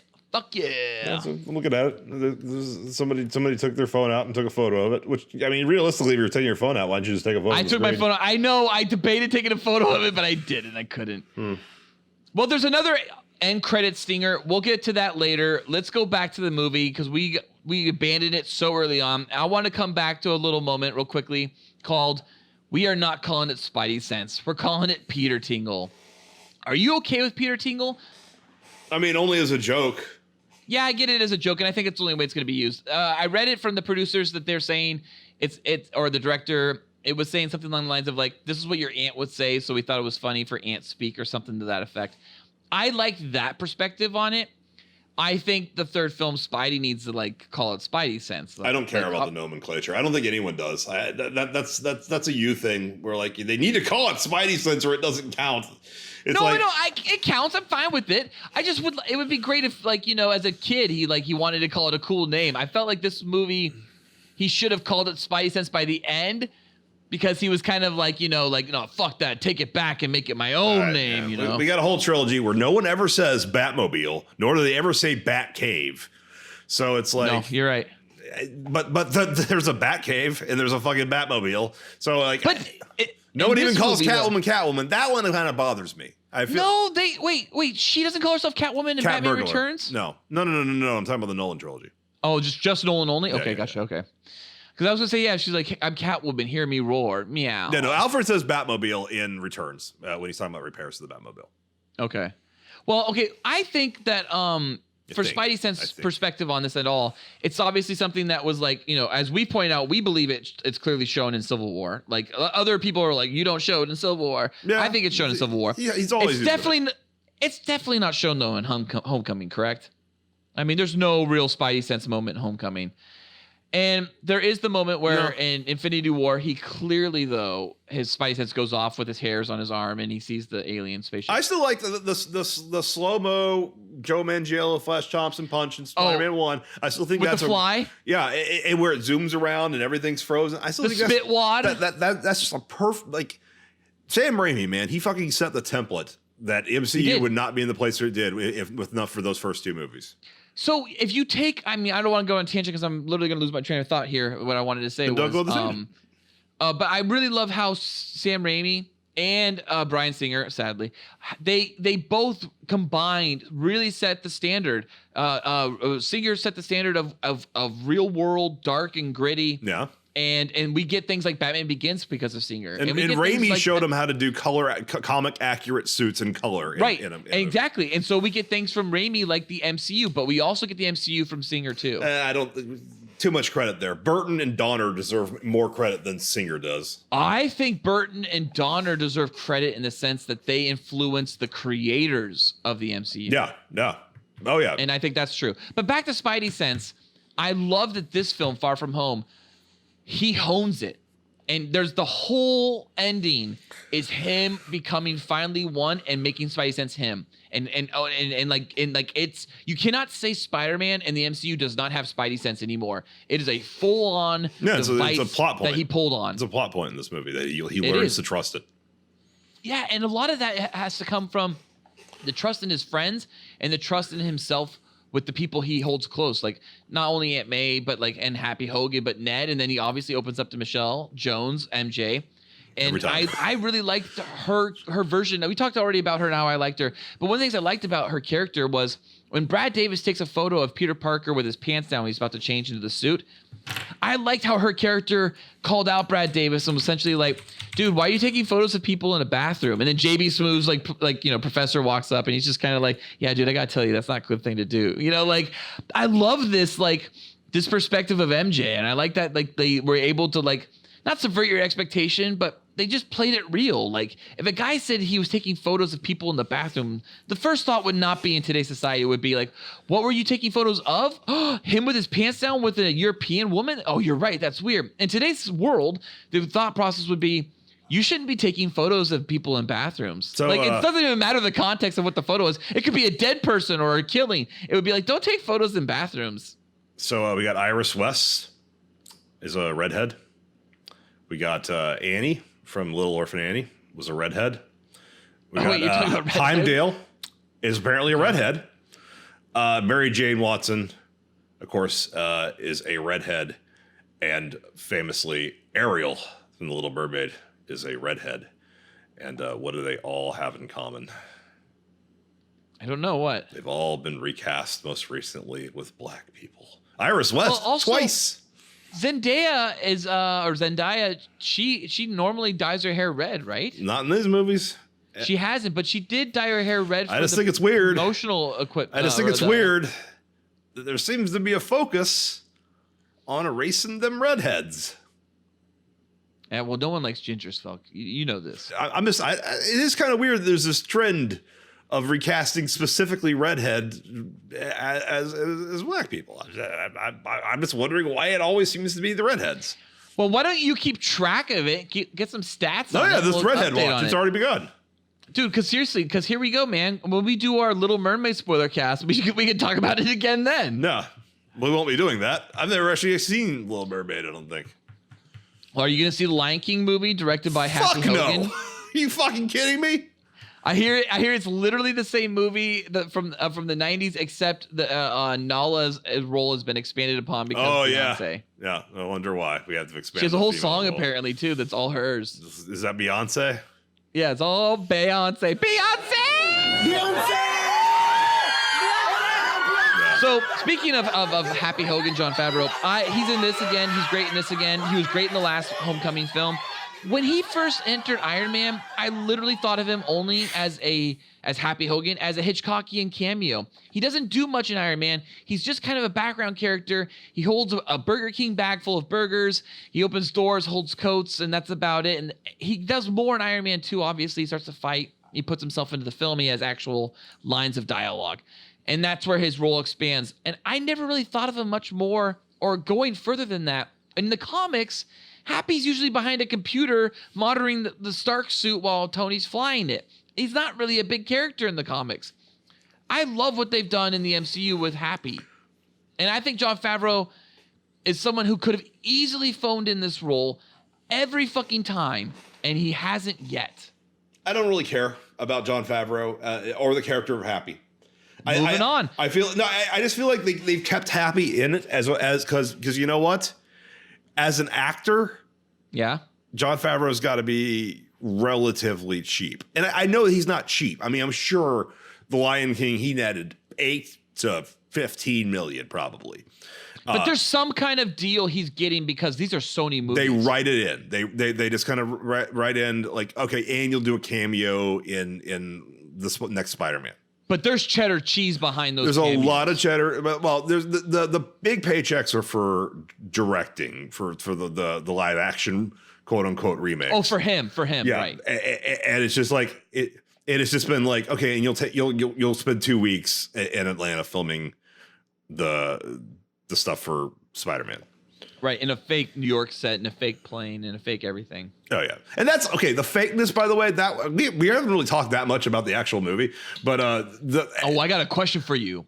Go ahead, say your thing because it's about exactly what you have to talk about. The fact that everything in Marvel, like, I mean, when you find out that fucking like the Central Park shit is just soundstage, like they couldn't even go to goddamn Central Park for this log style shooting, Felk. Yeah, they shoot it log. They overlight, shoot it log, shoot it on green screens. Because of that, it means fucking nothing to me that Spider-Man's going to Europe. Did they fucking film a day in Europe? Yes, in Venice. Okay, they did. Venice. They went to Venice. And I think they shot in Prague, and I think they shot in some of London. Okay, well, yeah, that was a neat trip for a cameraman and Tom Holland's double. No. It's not like Seinfeld where they film the doubles going to locations, and yeah, it's not that. What a shitty circus. Yeah, it's not that. No, they took about 15 actors, I think, with them to these locations. Sure. Okay. Well, but my point is that when you do everything that way, it just makes fucking Europe seem just as fake as the fake fucking New York that they clearly didn't go to. It's like, so for me, I didn't get that. I got the exact opposite. You're like, oh wow, I'm really in Europe. I thought that the moments where I was like, wow, they actually shot in Venice. That's great. I'm happy they did that. But to get back to your earlier point, like, I have a question for you. No, too bad they didn't go to Amsterdam. I hear good things. I hear great things about Amsterdam. Everything's so beautiful and hot. Is it? Everyone's so hot. Mm-hmm. And it's so inviting there, isn't it? No. I don't remember what I was going to ask you anymore. What I was going to ask you shit. You probably want to talk about Earth 616. No, it's not that. No. Well, we should move on to that. It was something you talked about. I'm not even talking. It's not on the outline. You said it. You said it right now, and I was going to ask a question about it. A lot of farts. Fuck, what were you asking a question about? I don't remember. I have farts now. I may have to shit. You might want to start wrapping up because I don't or just accept that I'm going to leave for 15 minutes. Shit, what were you talking about that I fucking wanted to ask you a question about? I was just talking about having this shit possibly. No, it wasn't that. It was earlier, back when you were talking about Venice. Did they go to Venice and Prague? And I said I had a question. I was about New York too. Fuck, what was it? I don't know. You had a question. We were talking about the fact that like I was underwhelmed because like with European Vacation, which weirdly enough this movie seems to echo a little bit National Lampoon's European Vacation. There's even I feel like there's even the same one of the jokes is like stolen from it. Like oh, they love Americans in Europe, something like that. Yeah, but they immediately are like, do they? Yeah. Well, they fucking should. You'd all be goddamn speaking German right now if not for me. I mean, America. Not for you, yeah, specifically you. Yeah, America. Me representing America. Yeah, I'm gonna have to shit, dude. Well, let's move on from your question you can't remember because yeah. This is weird dead time right now here. Well, moving on. Let's get into Mysterio real quick. So Mysterio says he claims, right, he comes from, multiverse, right? It's the whole multiverse. We know the multiverse is real because Doctor Strange establishes that. That's the whole point of Doctor Strange's yellow magic school bus, fucking whatever they call it, the magical mystery tour. When Doctor Strange goes on the magical mystery tour, that's what they call that 11-minute sequence when he's just going through psychedelics and trippy shit. Okay. When Ancient One taps his forehead, his first introduction and all that shit. Yeah. So we know multiverses are real. That being said, I love that Mysterio Quentin Beck comes in and he's all like, yeah, you're Earth 616. Technically, actually, the MCU is Earth 19999, right? Mm-hmm. He's like, I come from Earth 833. Mm-hmm. And if you know about Earth 833, that's where Spider UK is from. Now, Spider UK is interesting because everybody leading up to this film seeing London involved in the movie, and just I think what I assumed and others assumed as well was that the London aspect of the film was going to be the third act. Mm-hmm. Right? That's when he got the new suit. That looked like it was the biggest set piece on the Tower Bridge, all that jazz. Mm-hmm. So everyone assumed that maybe somehow we got Spider UK involved in the film. Well, the whole purpose of Spider UK, right, is he's in Earth 833, and he's literally the sole survivor. He's the lone survivor of that entire universe because the whole universe was wiped out. Well, we get that variation in Mysterio's character Quentin Beck creates. Of course, it's all fake in the end. But I like that there's still slight nods, right? There's still slight homages or fan service if you understand it. Or Easter eggs. Those are Easter eggs. Right, that Quentin Beck, Mysterio, right? He's not called Mysterio at this point. He's just called Quentin Beck. He's essentially the pseudo Spider UK. He's the lone survivor of his planet that's been destroyed by elementals. The fire elementals is the worst one, he says, right? Mm-hmm. Now, these elementals are obviously very, very much, they're not going to do any of these villains in the MCU, so they used them for this. They're definitely not going to use Sandman because of the... Right, so Sandman, well, if they did, they can still, because this isn't technically Sandman, right?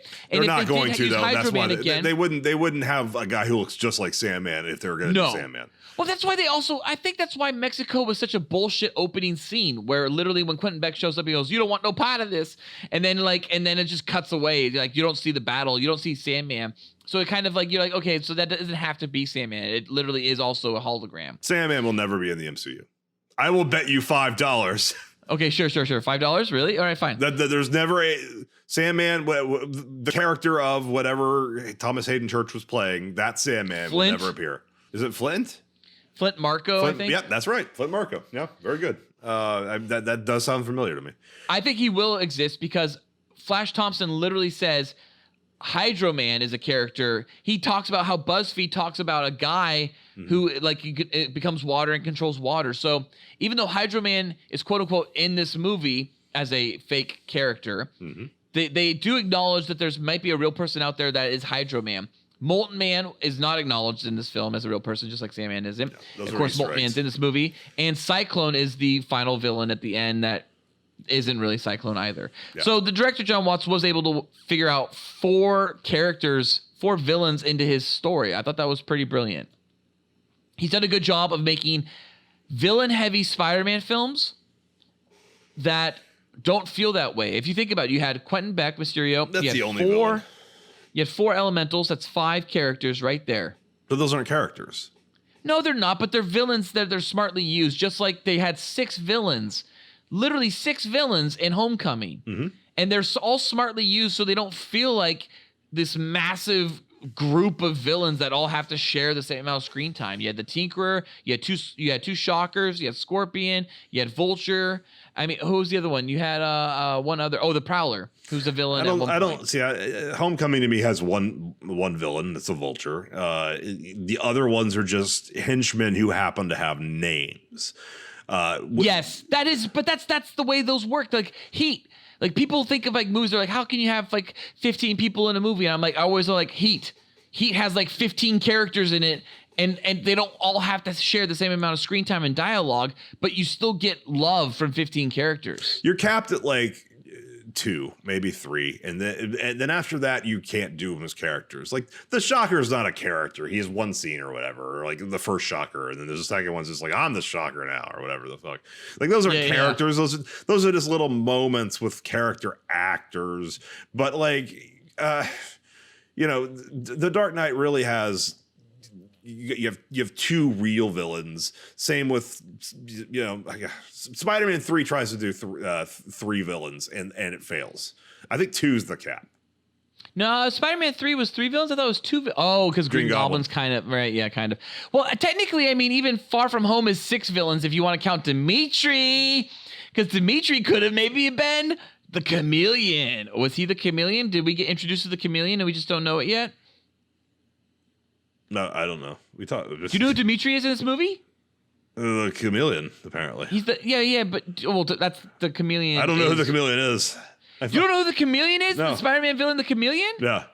He's got like a silver face. He just puts a whole bunch of masks on. Oh yeah, I do know that. I know that there is a Marvel villain called the Chameleon. I really do not care about the deep bench of Spider-Man's nemesis. I don't. Once you get down to like, let's not dedicate a whole movie to Shocker. It's just like in Scorpion. It's like, but they didn't. No, but they didn't. They didn't. And they're never going to. Right? They took low level character villains and they were like, just be low level character villains in our movie then. These movies are heavily informed by the aesthetic of or mindset that Batman Begins took, which is like, even though this is a clean slate, we can't use any of the villains we did before. But you know, obviously once they got to the next movie, they were like, okay, now we're comfortable using the villains we've done before and doing new takes on them. With this Spider-Man, so far, they seem to be sticking with the deep bench, and like we got 2 Harry Osborns, we got. Well, I guess, one iconic Doc Ock. We're not going to get there yet. It's going to be a while. So Kraven, he'll probably be the next one.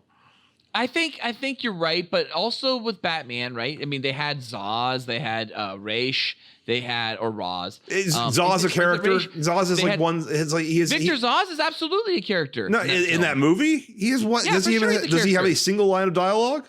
Of course, yeah. He says something like, "I'm gonna cut your little throat, pretty, and suck your dick." Or he actually does say something similar to that. He does say something. And then you have Scarecrow. I mean, that movie has, and you have Falcone. So like, you do have a lot of villains in Batman Begins. I guess Falcone. All right, I'll give you Falcone. He is a villain. 3's the cap. So obviously then in Dark Knight they bring the Joker, so they stop, and also Two-Face, so they stop obviously giving a shit about like making them small characters. That being said, you're right. Spider-Man Far From Home continued. Yeah, let's still pull from the deep bench, and I don't know if Dimitri is the Chameleon eventually. If we saw, I mean, they don't have to even use the same actor for the Chameleon. They can do it exactly how they cut to Jake Gyllenhaal next to Robert Downey Jr. at the stage in MIT. and they faked all that stuff and they recreated those scenes. Like they can do the same thing with Dimitri, with that same actor, rehire him for 5 minutes. He fakes his mask coming off, digitally fake a mask coming off, and boom, you reveal Chameleon played by Keanu Reeves. Now, see, that's bad casting. That's not good. Keanu Reeves as a Chameleon would be horrible. That'd be a waste. But they could go back and say that Dimitri was the Chameleon. Yes, he's not in this film as the Chameleon, but you don't just take a fucking major Spider-Man rogue and just toss that name off to a random character. I think we did see the Chameleon. I think he's a different actor, and that's just the mask we saw. Honestly, I never even thought of Keanu as Reed Richards until this podcast It was here. brilliant. It happened here. It happened here. It was brilliant. I loved it. It happened brilliant. here. Well, so speaking of essentially masks and shit, the whole second act reveal of Mysterio, where he has this team, they call themselves Mysterio now. Like we said, they focus grouped it, and we have this group working together. We find out all of their stories. We figure out all their connections. Some people are good at writing stories, apparently, and coming up with improv. And that was one guy's thing, is he was not Michael Scott, essentially, at improv. He didn't always come out with a gun. He was an FBI agent, right? Yeah, the screenwriter, basically. I love Michael Scott's improv group. Do you remember Yes, that? I remember second that. season? Yes, I do. I love that. I love it. You're off topic. Why are you you're off topic too far. We're talking about the office Ken now. Jeong puts his hands in the air, and then the teacher's just like, "Why are your hands in the air?" Goes, "He just told me that he has a gun in his pocket and to put my hands in." Yes. Sorry. So, anyways, I love that Mysterio calls upon mocap, holograms. He's actually like syncs in with the holograms, something similar to what we saw in Blade Runner 2049. And then it's like deep fakes. Like you literally get like essentially deep fakes. Like he's just has the best deep fake ever. He has got the best RAM and processing ever going on. Deep fakes is more about facial replacement, though. And he does that in the end. What does he facial replace? He facial replaces himself saying the horrible things about Peter to the camera that he never really said, right? Or does he just record himself before Peter showed up? I thought that was just out of context.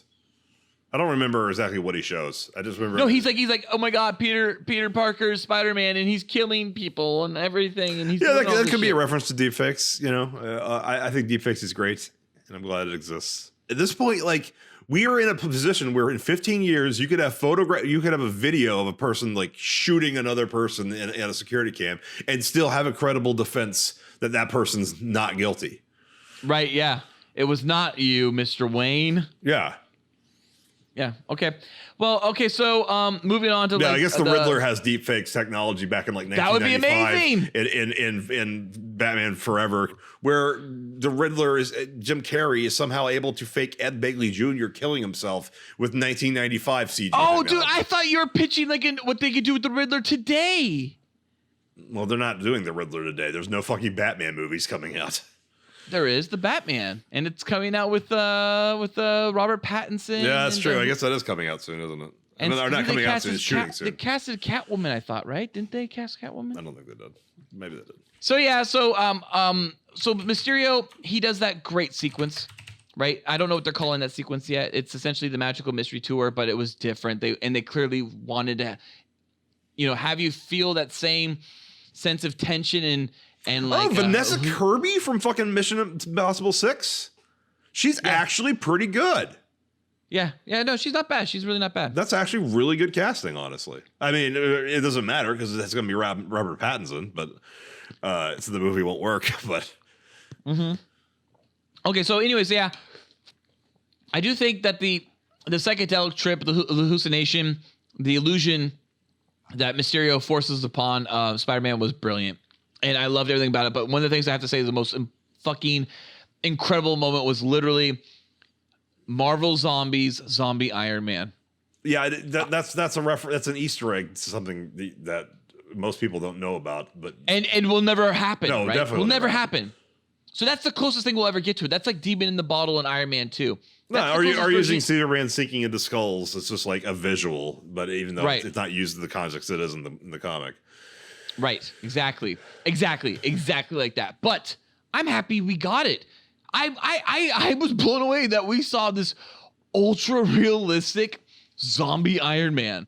Yeah. Zombies. It looked cool. Zombies. I didn't care. It was one quick little shot. It's like, oh, that's a reference to a thing they'll never do. Neat. Well, Felk, we're in Final Tidbits, so let's get into Final Tidbits, right, big guy? Okay. So there's no return from Kenneth Choi's Principal Morita. Nope. He was in the first Spider-Man Homecoming, right? He was the grandson of Jim Morita from Captain America, the first Avenger. We talked about this, played by Kenneth Choi again. All Kenneth Choi. But I just, I didn't need him, but it would have been nice to see him for a second. Or was he in the hallways in the beginning? Did I miss him? I don't think he was in it. I don't think he was in it. And also from Homecoming, there was a reference of Miles Morales. Well, Far From Home, no mentions of Miles Morales at all. No, nor will they be.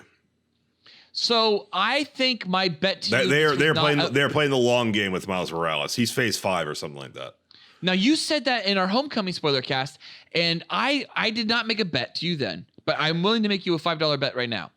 So I said in the Homecoming spoiler cast that I expect Miles Morales to be mentioned, like legitimately introduced, Civil War level, right, of Spider-Man introduction, like that level. Not Black Panther level, Spider-Man level. In Spider-Man 3, we'll see Miles Morales as some kind of character. May not even be putting a suit on. He just might be a young boy in the neighborhood. Now, I will bet you $5 right now and I'm willing to stand by my bet that we'll get Miles Morales in some introduction, like a legitimate introduction to Miles Morales. You'll see him. Yes, like we'll actually see an actor cast as him, even if they recast it later as an older actor. We'll see Miles Morales in Spider-Man 3. Do you think so? No. All right, $5.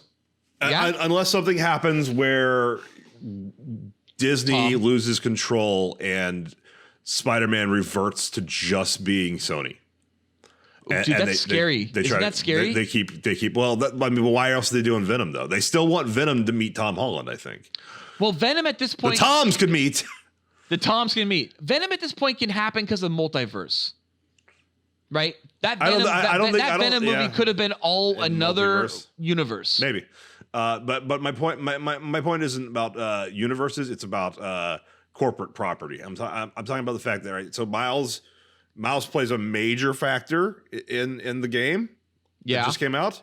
And there's this little thing called Into the in the Spider-Verse. game. I thought you meant the game of Sony. Okay, wait. You mean the actual movie or the video game? Yeah, it's in the trailer. I won't spoil how he's used because it is kind of a neat twist. A spoiler. But yeah, he's a big factor in the game, and he's obviously a big factor in this Into the Spider-Verse thingy they did. Wow. Both those things. Spider-Verse I love. Both those things have nothing to do with Disney. They are just Sony properties. Right. Sony is keeping Miles theirs. They're not giving him to Disney. Wait, but these Spider-Man films like Far From Home, Homecoming, these are fully Sony properties. Marvel gets no profit from these. They have input and control, and they do get profit in the sense that they are basically advertisements for the big movies which Tom Holland plays Spider-Man. Right, exactly. So, yeah, Holland doesn't get to be in other Marvel films, but he gets to be in Avengers films like Avengers Civil War, Avengers Infinity War, Avengers Endgame. Yes. They're keeping Miles out of Disney. It's Disney's hands. They want him. They know he's starting to become a character that people care about as much as Peter, thanks to somewhat intersectionality, but also the fact that he is a fresh take on a character. You want that 80-20, 80% familiar, 20% new. And so he moves like Spider-Man, and he has Spider-Man's powers, but apparently he also has electric powers. I never fully understood that, but whatever, it's neat.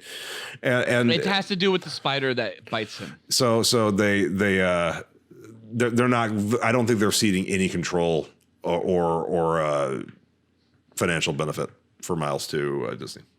They want. See, I can see Miles being used as Spider-Man. I mean, what else they got? They got Ghostbusters. They got Men in Black, and neither of those are going to make them money. They have the 21 Jump Street series. They're sticking with Spider-Man.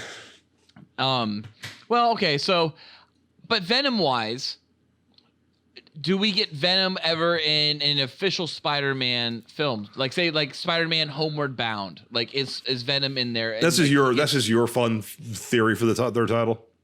Yeah, like the idea that, yeah, exactly. Because home is in, they actually were excited to make Far From Home. They were like, oh yeah, it's got home in it. So I doubt the third film has home in it, but if it was, come on, Homeward Bound. And then you put Spider-Man in a multiverse, you put him in Venom's world. So that's a way to get Venom and Spider-Man to connect. But at the same time, you can also pull Spider-Man out of there at the end of the movie, and Venom is now not connected to the MCU. No, they're keeping. I don't think there'll be any crossover.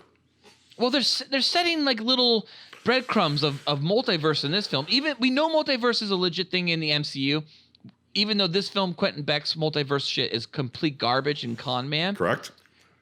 Multiverse is legit, so I can see them like dropping these breadcrumbs, just like Ant-Man dropped breadcrumbs about the microverse, and then really got into it more in Ant-Man and the Wasp, and obviously are going to get into it even more in the next Ant-Man film. You're thinking multiverses, and in a fictional world, I'm thinking about boardrooms in the real world. Is the reason for that's true. You know, you're right, and you have to think about contracts, right? Yeah. You have to think about that shit. And you have to think about Amy Pascal's coke addiction. She's out soon, dude. Though you know that, right? Yeah, I know.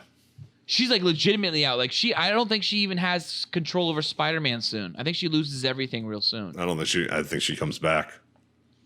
Well, if she comes back, she can't touch Spider-Man. I think if I read this somewhere, I read this in the trades a while back, like a few weeks back, but something along the lines of like, she's done. She's done with Sony. She's done producing for Sony. Like Amy or Pascal Pictures might be done too. Like it's like she might have to go somewhere else entirely. Yeah, I think she'll come back. Final tidbit thing we can discuss tonight is that obviously the final end credits scene, we find out that Fury and Maria Hill were really Talos and Soren this whole fucking time. What's my rule? What is your rule? What's my rule about end credit scenes? You don't watch them. No, it's more specific than that.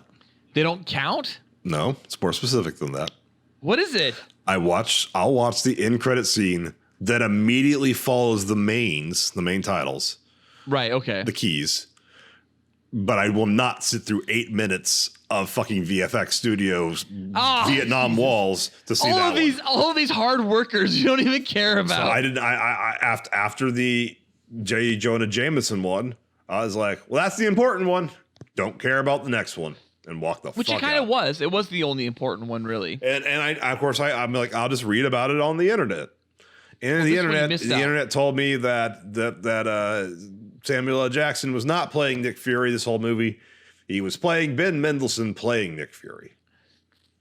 Yes, and there's actually moments. I've only seen the movie once, but I read about this. There's moments where Fury says, instead of our world, he says your world. And there's a couple moments throughout the film where Talos, quote unquote, slips up. So there's been theories prior to this film coming out. After Captain Marvel came out, people were like, diagonal toast. Now, Phil, let me inform you in case you don't know from Captain Marvel. Nick Fury says one important thing about him, other than everybody calls him Fury, that no one calls him Nicholas or Nick. Mm-hmm. Everyone calls him Fury. That the only thing about him that's important, so you can tell if he's a Scree. What am I talking about? A Skrull. Is that he does not eat any bread cut diagonally. Will not sandwiches, toast. He will not eat it diagonally. Okay. However, Felk, this is Captain Marvel, right? However, in Avengers: Age of Ultron, when he's at the Barton farm, he's eating a sandwich that's cut diagonally. So people after Captain Marvel were like, "Holy shit! Is that a mistake in production, or is he a Skrull in Age of Ultron?" Okay, here's the reality: it was a mistake in production. They did not write that concept to Fury back in Age of Ultron. Playing it backwards, though, now Marvel can retcon, just like they did with Mandarin, like they've done with a bunch of shit. They can now retcon saying, yeah, it was Talos in Age of Ultron that whole time. Yes. But they have said, the director has said, and I think Feige has said as well, that Talos has not been playing Fury all the time since Captain Marvel, and that was the real Fury at Tony Stark's funeral.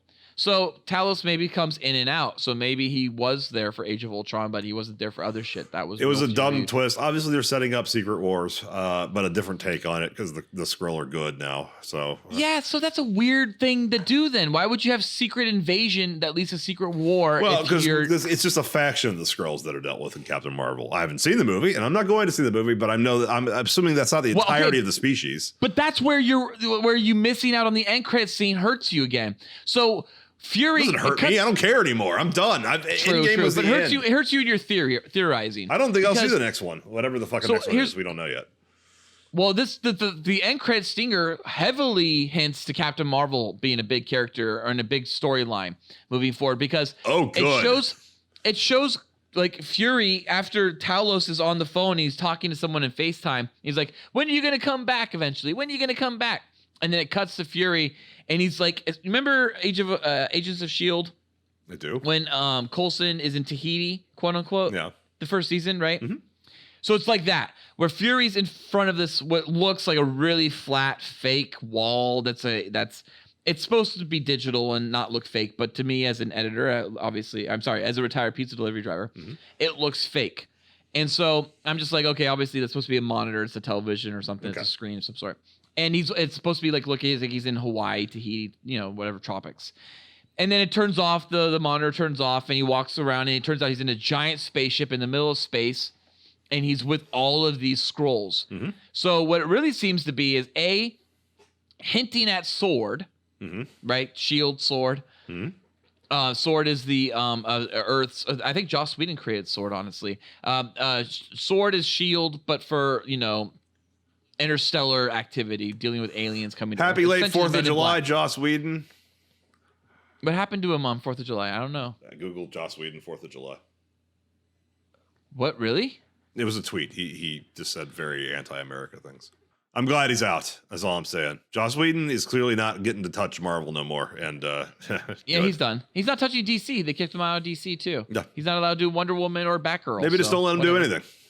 He's not doing anything. I think he's been pretty much Josh Tranked. Yeah, good.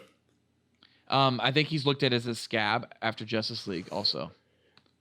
Yeah, kind of. That being said, I don't think they're going to go with necessarily Secret War, but maybe they go more Kree Skrull War and they just flesh that war out more.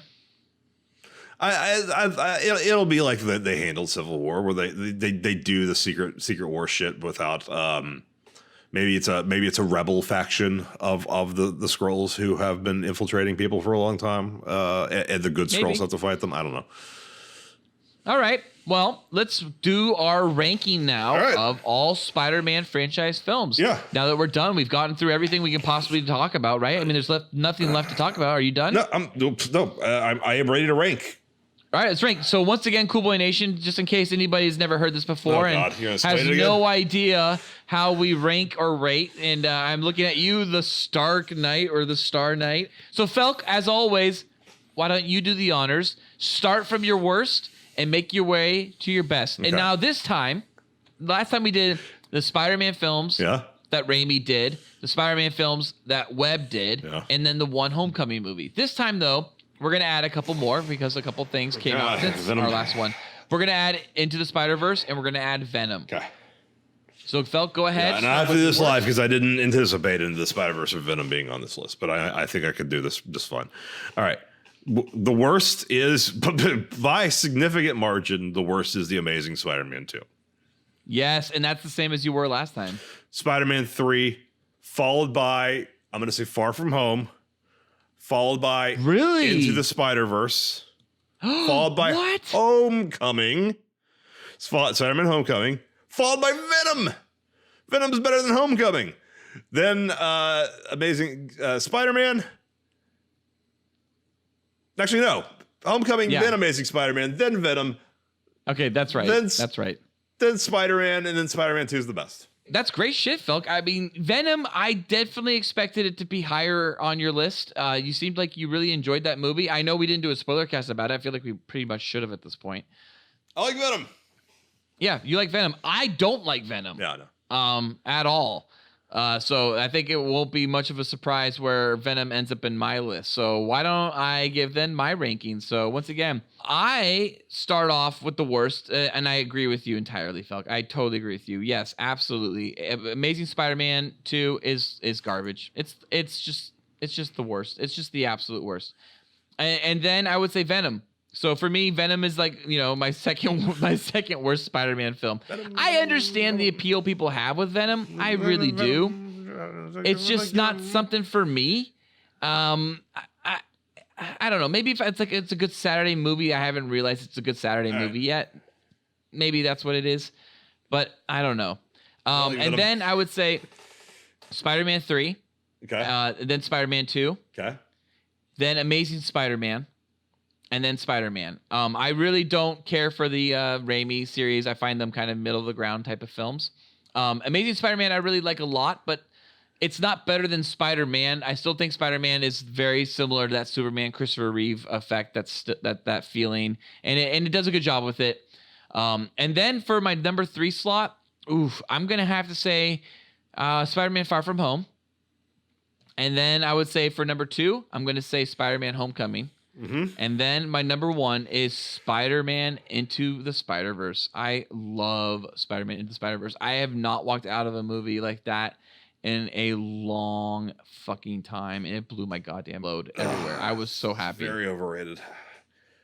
It isn't. I mean, maybe it is if you've like seen it way later after everyone else has seen it, and yeah, sure, maybe it is then. Maybe I just don't like dissing on fucking millennials. We're all apparently overweight failures who can't hold relationships and. That's not what that movie's about. Fuck up constantly, and yeah, that's what Spider-Man is, and that's what all middle-aged white men are in the minds of the current state of Sony. All right, I thought that movie was more about courage, finding yourself, finding your confidence, and finding your love, and realizing your community and your friends and your family are there for you. I have to shit really bad. Okay. You know, Phil, it's been a while since you've had to shit on a podcast. I'm kind of proud of you.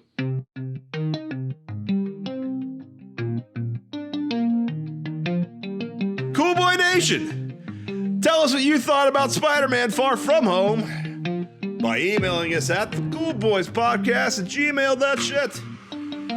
New episodes of the Cool Boys Podcast come out every Tuesday. He's gonna shit right now. You have no idea. I'm pretty. Take me with you. That last fart was wet, so I got to deal with this. Please do the credits while shitting. Please just do the credits while shitting. Be sure to like and subscribe to the Cool Boys and review us on Apple Podcasts. Yeah. Mm-hmm. You can donate to us on Patreon at patreon.com/coolboyspodcast. And also, please check out our other great Cool Boy Central content with Batman and Beyond on iTunes, SoundCloud, Spotify, and YouTube. Also on Apple Podcasts. Maybe, who knows? We'll find out. I mean, the Apple Podcast isn't released to the public until the next one comes out. So, thank you for listening. Stay cool, Cool Boy Nation. Until next time, it's Spider Bizees from Felk. From Flash Thompson Felk. He's a bully. And that's Bizees from Brad Davis Ballard, who's a creep and a sexual pervert. Is he? Well, that's what they make him out to be in the movie, right? They get all like he essentially ends his storyline as being like, Brad, stop taking photos of people in bathrooms. Yeah, I guess. That blonde chick he takes a photo of Peter with, though, the German blonde chick was hot. Fucking super hot. Yeah. Brad. All right, I'm gonna go shit. You are an outstanding American boy. You have excelled in all things. I pump while I dump. Oh, yeah. So cool. Oh, yeah. So cool. Oh, yeah. So cool. Get out of here, damn silly. Get out of here! Oh, yeah.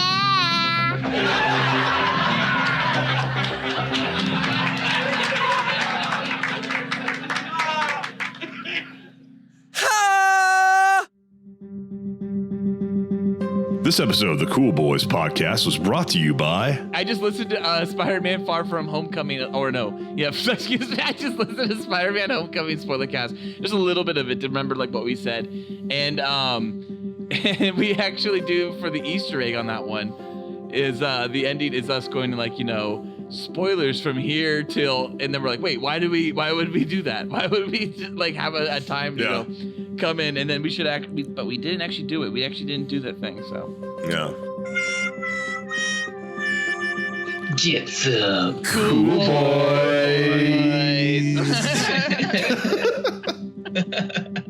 So serious.